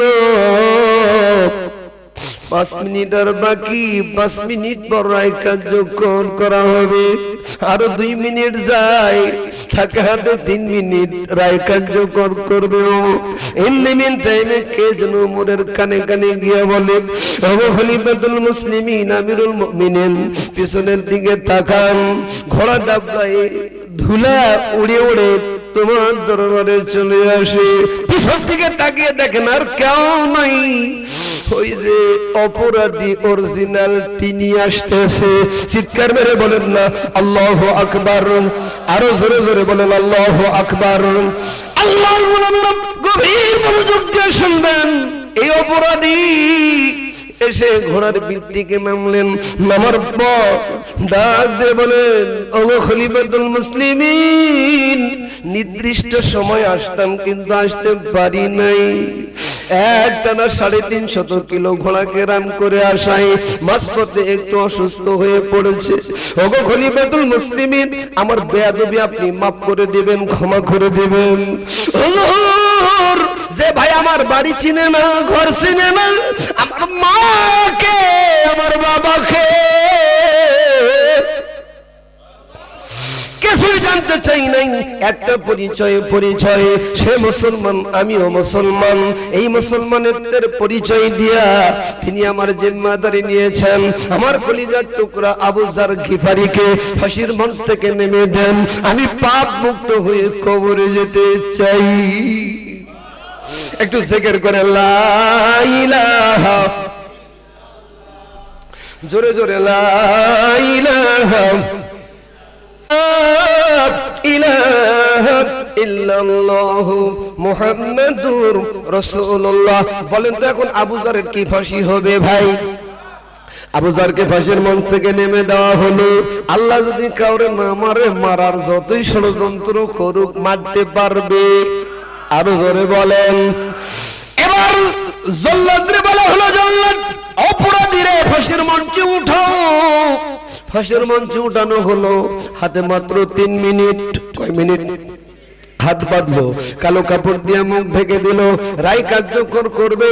ইন দি মিন টাইমে মক্কা মদিনার সমস্ত মানুষগুলোকে লক্ষ্য করে ওমর ডাক দিয়ে বলেন, আমি খলিফাতুল মুসলিমিন ওমর সকলের উদ্দেশ্যে বলতে চাই, যেই যুবক 1 মাস ছুটি নিয়ে বাড়ি যায় আবারও রায় কার্যকর করার জন্য, ফাঁসির মঞ্চ বরণ করার জন্য, ওমরের আদালতে হাজিরা দিবার জন্য আসতে পারে, আমি ওমর মনে করি এই যুবক মানুষ হত্যা করতে পারে না। এই জন্য আমার আল্লাহ বলেন, ইয়া আইয়ুহাল্লাযীনা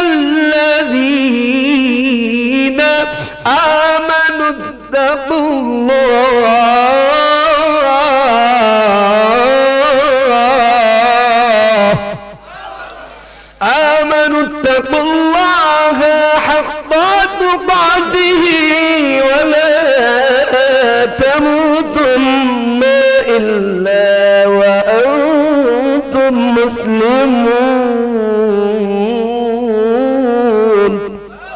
একটু আওয়াজ দিয়ে বলেন আল্লাহু আকবার। সম্মানিত ভাইরা, ওই বড় ছেলেটা ডাক দিয়ে বলেন, হুজুর আমারও তো মনে হয় সেই যুবক এক মাস ছুটি নিয়ে আবার রায় কার্যকর করার জন্য, ফাঁসির মঞ্চ বরণ করার জন্য আসতে পারে, পাপ মুক্ত হয়ে কবরে যাওয়ার জন্য আসতে পারে। আমি মনে করি আমার পিতাকে সে হত্যা করতে পারে না। ছোট ভাইটাও তাই বলল। বলছেন, ওগো খলিফাতুল মুসলিমিন, আমরা আমাদের লিখিত অভিযোগ ফিরাই নিলাম। আপনি ফাঁসির মঞ্চ থেকে আমার ওই ভাইটারে নেমে দেন। আমরা একে মায়ের পেটের দুই ভাই, আজ থেকে সেও হবে আমাদের আপন ভাই। এর নাম হলো মুসলমান। এখন বর্তমানে এক মুসলমান আর এক মুসলমানকে কিভাবে ক্ষতির মধ্যে ফেলা যায়, আরো জোরে বলেন। আসুন মুসলমানিত্ব নিয়ে কবরে যাবার তৌফিক আল্লাহ দান করুক, সকলে বলুন আমিন। ওই যে ঘটনাটা আপনাদের মনে আছে? হ্যাঁ হুজুর, এত মানুষ দেখলাম কিন্তু চতুষ্পদ জন্তু জানোয়ারের রূপ ধারণ করেছে, এর কারণ কি জানতে চান? কারা কারা আরেকবার হাত তুলে আল্লাহকে দেখান। নারায়ণ তাকবীর। এর আগে আর একটা ঘটনা, অগণিত মহিলা মা বোন কয়েক হাজার আসছে, তারা মনে মনে ভাবছে হুজুর আমাদের কথা বলেছে, ওয়াজ করবে কিনা? অবশ্যই করব, যদি অনুমতি দেন। কমু, জোরে বলেন কমু।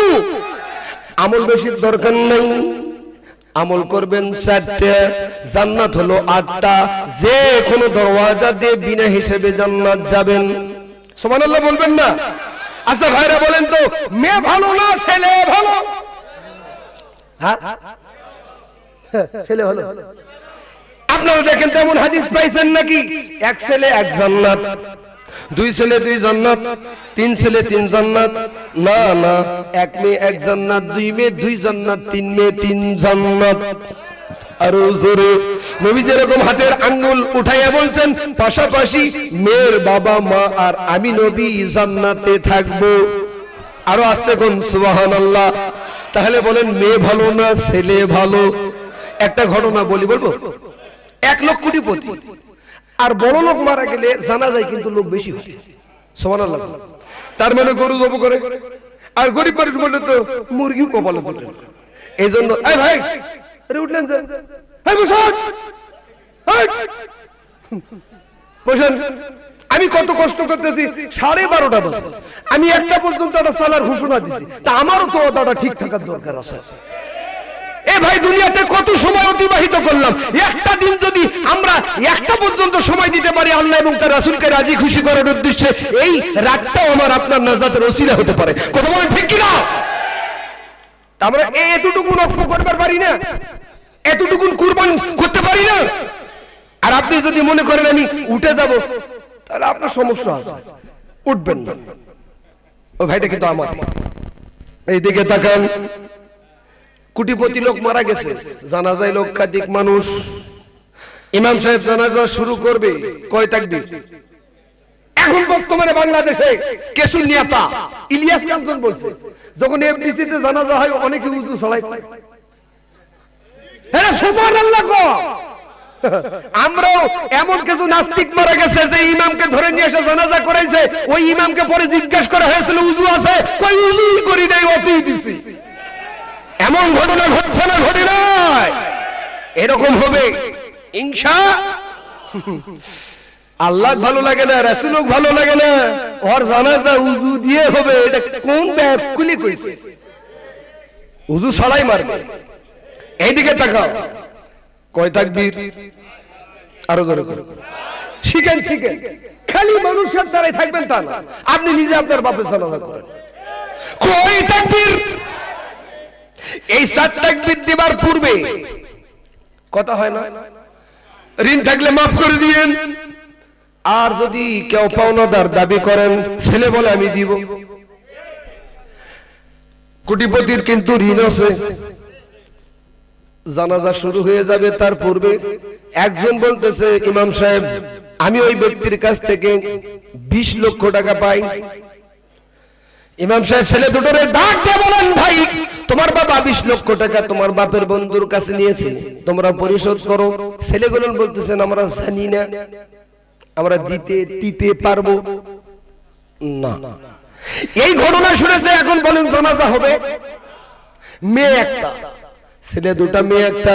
শুনতে পেয়ে মেয়ে কিছু টাকা জোগাড় করে নিয়ে জানাজার ময়দানে পদ্মারত অবস্থায় আসে। সুবহানাল্লাহ বলেন। বলেন চাচা আমি শুনেছি বাবা 20 লক্ষ টাকা আপনার কাছে নিয়েছে। বাবা যদি নিয়ে থাকে আমি 10 লক্ষ টাকা যে করে হোক জোগাড় করেছি, আর 1 সপ্তাহ সময় দেন, আর 10 লক্ষ টাকা আমি দিব। মা টাকাটা দাও। এবার ইমাম সাহেব রে বলতেছেন আপনি জানাজা করবেন, জানাজার পূর্বে আমার একটা কথা বলুন। কি কথা? আর বলতেছেন এই লোকের কাছ থেকে আমি 20 লক্ষ টাকা পাই না, এই লোক আমার কাছে 20 লক্ষ টাকা পায়।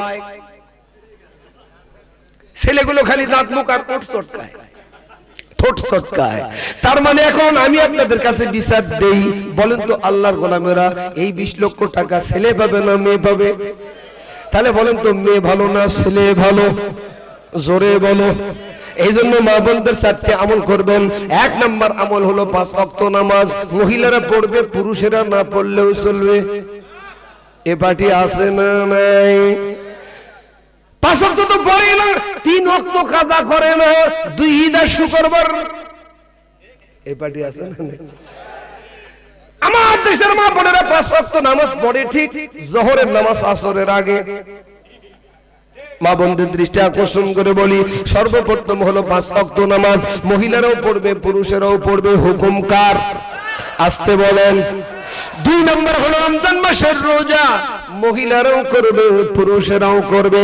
কিন্তু পুরুষ বাবাজিরা রমজান মাস আসলে হুজুর, যুবকেরা বলে একটা মাসলা দেন হুজুর। কি মাসলা? হুজুরও শুকনা জিনিস খেয়ে রোজা হবে না, তার মানে আমি বিড়ি খাবে।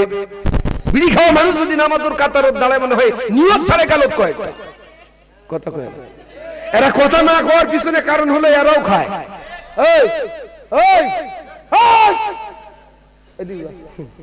এইদিকে তাকান, বিড়ি খাওয়া যাবে? যাবে। কুল্লু মুসকিরুন হারামুন, সমস্ত নিষিদ্ধ দ্রব্য হারাম, তার ভিতরে বিড়িও হারাম। 2 নম্বর হলো রমজান মাসের রোজা। মহিলারাও করবে, পুরুষেরাও করবে। 3 নম্বর হলো স্বামীর খেদমত। ও মা ও বোন, স্বামীকে সন্তুষ্ট করবেন। আল্লাহ না করুক স্বামীর আগে যদি মারা যান, স্বামী যদি বলে আল্লাহ আমার স্ত্রী আমার কাছে ভালো, বিনা হিসেবে আল্লাহর জান্নাত যাবে। 4 নম্বর হলো ইজ্জতের হেফাজত। ওয়াকমারনা ফি বুয়ুতিকুন্না ওয়ালা তাবাররাজনা তাবাররুজাল জাহিলিয়াতিল উলা। হে নবী, আপনার স্ত্রী আপনার কন্যারা বাড়ি থেকে বেরোতে পারবে না, তা অবশ্যই বেরোবে, নিশ্চয়ই বেরোবে, কিন্তু বুকের উপর একটা বড় চাদর দিবে। এখন চাদর দেয় না, দেয় মাফলার। এখন বলতে পারেন হুজুর আপনারা দেখলেন কেমনে? ওরা দেখায় তাই এরাও দেখে। কথা বলেন। ও স্বাধীনতার পর থেকে কম হয় নাই, এরপর কি পর্দা বাড়ছে? যত দিন যাচ্ছে তত মডার্ন হচ্ছে। কত বড় ঠিক কিনা? আসুন কোরআনকে আগামী দিন বাস্তবায়ন করার জন্য ডাক আসবে, সেটাকে বাস্তবায়ন করতে পারলে নামাজের বিল যেমন তাদের উপরে ফরজ, যাকাতের বিল যেমন তাদের উপর ফরজ, হজের বিল যেমন তাদের উপর ফরজ, পর্দার বিলও তাদের উপর ফরজ। কাদের? সরকারের উপর। কথা বলেন, কথা ঠিক কিনা? সেটা যদি বাস্তবায়ন হয় সংসদের মধ্য দিয়ে, আমি মনে করি নামাজও পড়বে, যাকাতও দিবে, হজও করবে, ওশরও দিবে, পর্দাও করবে। কথা বলেন ঠিক কিনা? আল্লাহ তা বাস্তবায়ন করে তৌফিক দান করুক। মা বোনদের দৃষ্টি আকর্ষণ করে বলি, এই 4টি আমল করে 8টা জান্নাতের যে কোন দরজা দিয়ে বিনা হিসেবে জান্নাত যাবার আল্লাহ তৌফিক দান করুক। সকলে বলুন আমিন। ঘটনাটা বলবো, ঘটনাটা বলার পূর্বে আমি এই মাদ্রাসার উন্নতি কল্পে এখনো দরজা জানলা হয়নি। যদি কেউ উঠেন বুঝতে হবে উনি একলাই 10টা দরজার টাকা দিবে। উঠবেন না, টাকা দিবেন না, দরকার নাই। আল্লাহর কোন গোলাম আছেন, হুজুর আমি 5,000 টাকা দিব। বাবা গেছে, মা গেছে, আকাল বেলার বাদশারে তুই ফকির সন্ধে বেলা। এই দায়িত্বটা আমাকে দিছে বেলাল ভাই। ভালো করে নিবে, ওযু করে নিবে, আবার কালেকশনও করে নিবে। এত এত মানুষ থাকে, তারপরেও যে আপনারা আছেন ভালোবাসার মহব্বতে, ঠিক কিনা? দ্বিতীয় বক্তা দ্বারা কালেকশন করবেন, শেষে আমি একটু চাদর দিব, ধাক্কা ধুক্কাতে যা হয় হোক। কিন্তু এখন আমার দেশের দায়িত্ব, আমি তার পাবলিক উৎপাদ দিচ্ছি না, আমিও আবার পাচ্ছি না। আছেন কোন ভাই 5,000 টাকা দেবেন,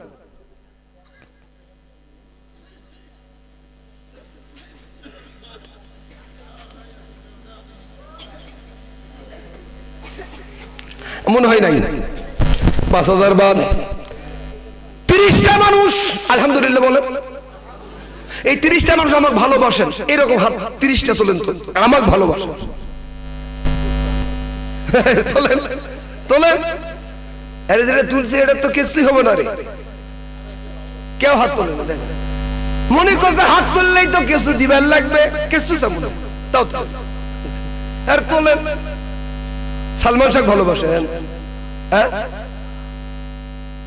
হয়নি, কাম হবে না। আচ্ছা মোটামুটি আপনারা হাত তুলতেছেন, আমি বুঝতে পারতেছি হুজুর কিছু চাবে। আচ্ছা বলেন আমার ভালোবাসেন না, এই কোরআন ভালোবাসেন না, কারা হাত তোলেন তো? বাসেন কারা তোলেন? এই তোলেন, এই তোলেন। আল্লাহ এই কোরআনের ইজ্জতে ভালোবাসার খাতিরে ভিডিও ফুটেজ হচ্ছে, কে? আল্লাহ করতেছে। আল্লাহ এই কোরআনের ইজ্জতে সম্মানে কোরআনের সুপারিশ নিয়ে এই ভালোবাসার মানুষগুলোকে তুমি জান্নাত নসিব করে দিবে। তেমন কোরআন কয় পারা? 1 পারার করে টাকা দেন 1000। কয় হাজার? 1000। কোন ভাই আছে? আমি একটু মুসাফির বেশে দোয়া করে দিতে চাই, আল্লাহ যেন আপনার দান কবুল করে। মা বাপ যদি কবরে যায়, কবরটা জান্নাতের বাগান বানায়। মা বন্ধুর ওখানে চাদর নিয়ে যান, রেডি আছে 1000। চাচা মিয়া কি নাম? জমশেদ আলী। জমশেদ আলী, আয় আল্লাহ চাচা মিয়া মুরব্বী মানুষ, একটু দোয়া করে দেই। আল্লাহুম্মা আমিন।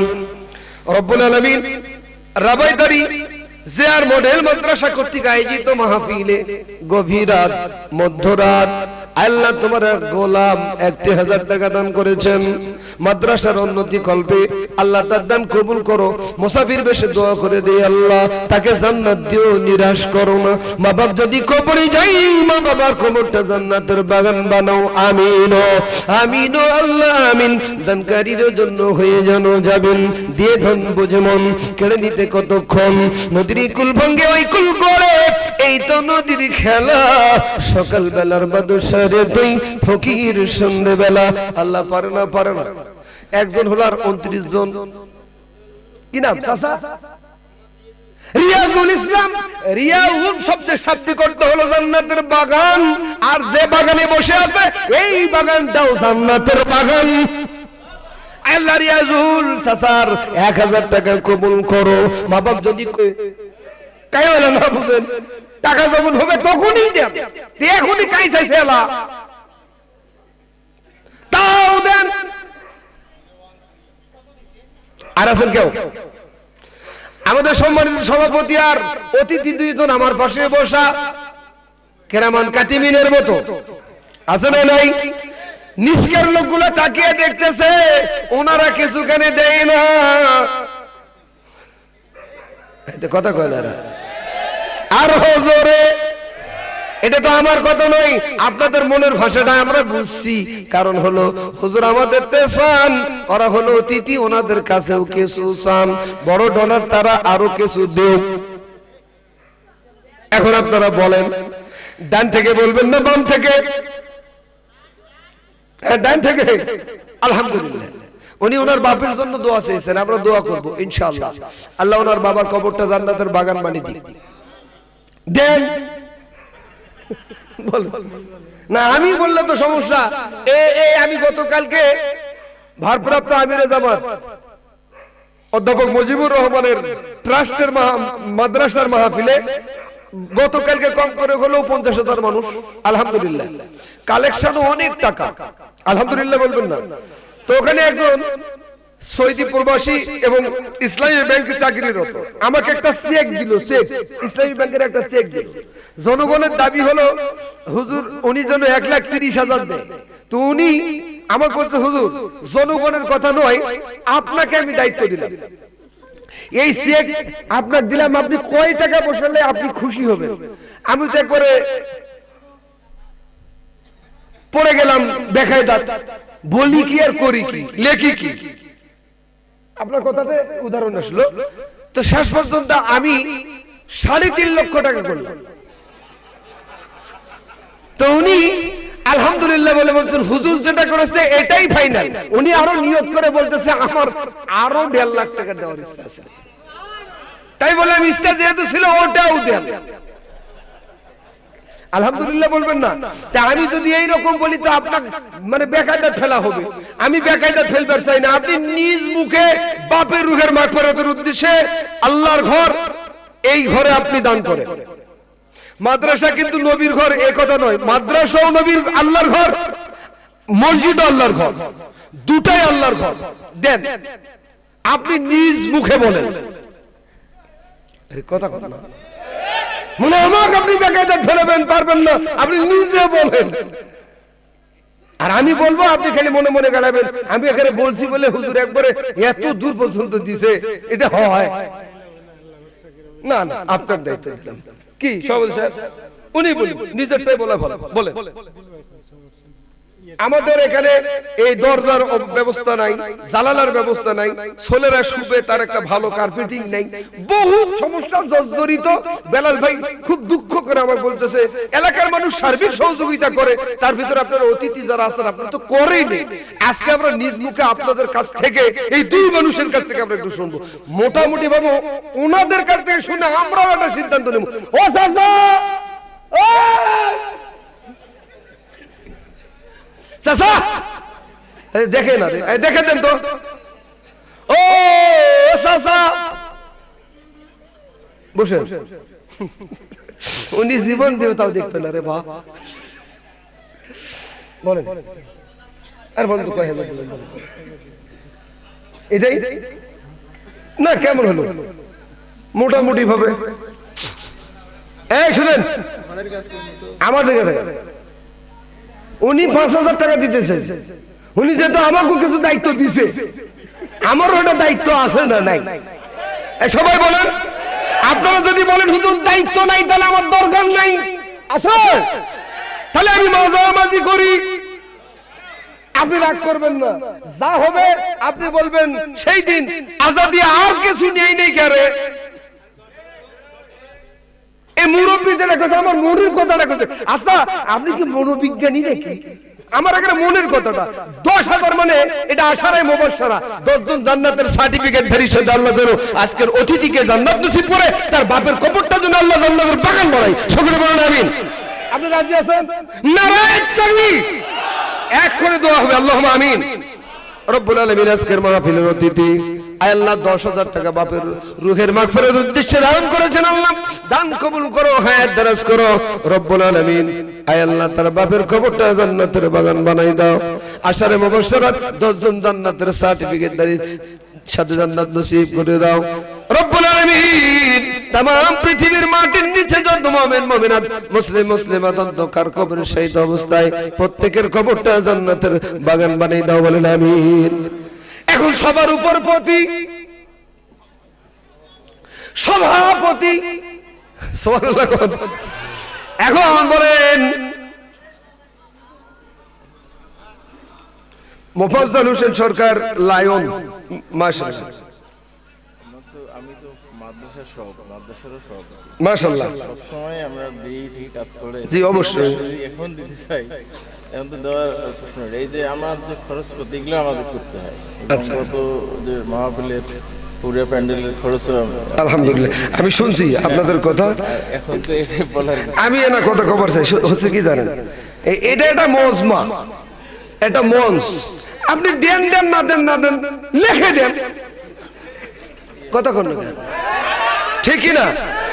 তো মোটামুটি ভাবে উনি যেহেতু সব জায়গায় মাদ্রাসারও সভাপতি, এখানকার সভাপতি, তার মানে সবার উপর প্রতি তিনি হন সভাপতি। ওনার কাছে আমাদের বেশি দাবি নেই। উনি এই মুহূর্তে তো দিবে না, দরকার নাই। উনি যেন 5,000 দেয়।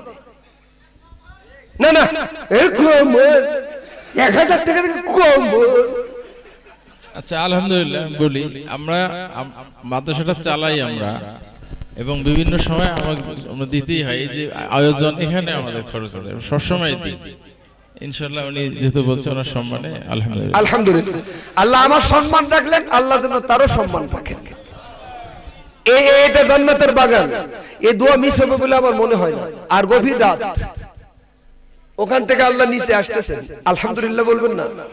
আল্লাহ নিনা মিনাল খাসিরিন রব্বানা তাকাব্বাল মিন্না ইন্নাকা আনতাস সামিউল আলিম ওয়া তুব আলাইনা ইন্নাকা আনতাত তাওয়াবুর রহিম আল্লাহুম্মা ইগফির লাহু ওয়াসাব্বিহু আল্লাহুম্মা ইগফির লাহু ওয়ারহামহু আল্লাহুম্মা ইগফির লাহু ওয়ারহামহু ইন্নাকা আনতাল গফুরুর রহিম। জবান খুলে বলুন রব্বিরহামহুমা কামা রব্বায়ানি সগীরা।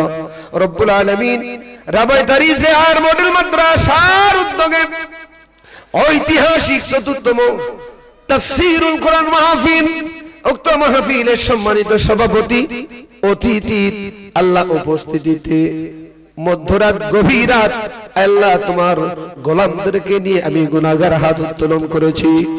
হাত উত্তোলন করার পূর্বে যাদের কথা মনে পড়ে গেল তারা হলো জনম দুঃখিনী মা, জনম দুঃখী বাবা।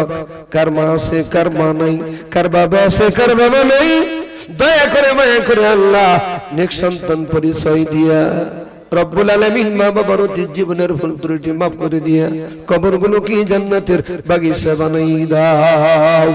তামাম পৃথিবীর মাটির নিচে যত মুমিন মুমিনাত মুসলিম মুসলিমাত অন্ধকার কবরে শহীদ অবস্থায় তেনাদের আরো আরো উপরে হাদিয়া পৌঁছাই দাও রব্বুল আলামিন। আমার যুবক ভাইরা কলিজার টুকরোর হাত উত্তোলন করেছেন, আল্লাহ তাদের হায়াতে বরকত দাও। কোরআনের সৈনিক মুজাহিদ হিসেবে কবুল মঞ্জুর করে নাও। মই মুরব্বী যারা হাত তুলেছেন আল্লাহ তাদের নেক হায়াতে তৈয়বা দান করে দাও। আল্লাহ শারীরিকভাবে অসুস্থতায় থাকলে সুস্থতা দান করে দাও। 5 ওয়াক্ত নামাজ যদি আমরা হযরত মজলিসে কেউ পড়ে না থাকি 5 ওয়াক্ত নামাজ হিসেবে কবুল আর মঞ্জুর করে নাও। পর্দারত অগণিত মা ও বোনেরা এসেছেন কোরআন শোনার জন্য, ও মাবুদ খাতুনে জান্নাত আয়েশা ফাতেমার সাথে জান্নাত নসিব করে দাও রব্বুল আলামিন। যে বোনদের বিয়ে হয় নাই সৎ পাত্রের হাতে অভিভাবকদেরকে ওটাই দেবার তৌফিক দান করে দাও রব্বুল আলামিন। মা বোনদের এমন গোপন রোগ আছে ডাক্তারের কাছে হাকিমের কাছে কবিরাজের কাছে বলতে পারে না, মাবুদ মেহেরবানি করে দয়া করে মা বোনদের গোপন রোগগুলো গোপনভাবে মাফ করে দাও। 4টি বিষয়ে সংক্ষিপ্ত আকারে আলোচনা করেছি। জান্নাত যাবার জন্য আমল করার জন্য কথা বলেছি। 1 নাম্বার আমল হলো মা বোনদের 5 ওয়াক্ত নামাজ আল্লাহ পড়ার তৌফিক দান করে দাও। রমজান মাসে রোজা আল্লাহ রাখার তৌফিক দান করে দাও। স্বামী থাকলে স্বামীর খেদমত করার তৌফিক দান করে দাও আল্লাহ। ইজ্জতের স্বামীর উপস্থিতিতে অনুপস্থিতিতে ইজ্জতের হেফাজত করার তৌফিক দান করে দাও। এই 4টি আমল করে জান্নাতের যে কোনো দরওয়াজা দিয়ে বিনা হিসাবে জান্নাত যাবার মা বোনদেরকে তুমি তৌফিক দান করে দাও। পরিশেষে আল্লাহ 1000 2000 500 100 200 10 20 50 যে ভাবে পেরেছে আয় আল্লাহ সেই অনুপাতে দান করেছে প্রত্যেকের দান কবুল করো। আশারায়ে মুবাশশারাত 10 জন জান্নাতের সার্টিফিকেট দ্বারা সাথে জান্নাত নসিব করে দিও। আজকের মাহফিলে যিনি 2 জন সম্মানিত অতিথি, একজন সভাপতি আর একজন অতিথি, রব্বুল আলামিন অতিথি মহোদয় 10,000 টাকা দিয়েছেন। তার বাবা রুহের মাগফিরাতের উদ্দেশ্যে দোয়া করি আল্লাহ তার বাবার কবরটা জান্নাতের বাগান বানাই দাও। তার দান কবুল করো, তাকেও জান্নাতি হিসেবে কবুল করে নাও। তার পরিবারের সকল সদস্যকে ইসলামের জন্য কবুল করে নাও। সভাপতি সাহেবের উপস্থিতিতে আল্লাহ দোয়া করি এই মাদ্রাসার যিনি সভাপতি, আজকের মাহফিলের যিনি সভাপতি, আল্লাহ আমার সম্মানে 5,000 টাকা দিয়েছেন, আমাকে ইজ্জত করেছেন, সম্মান করেছেন।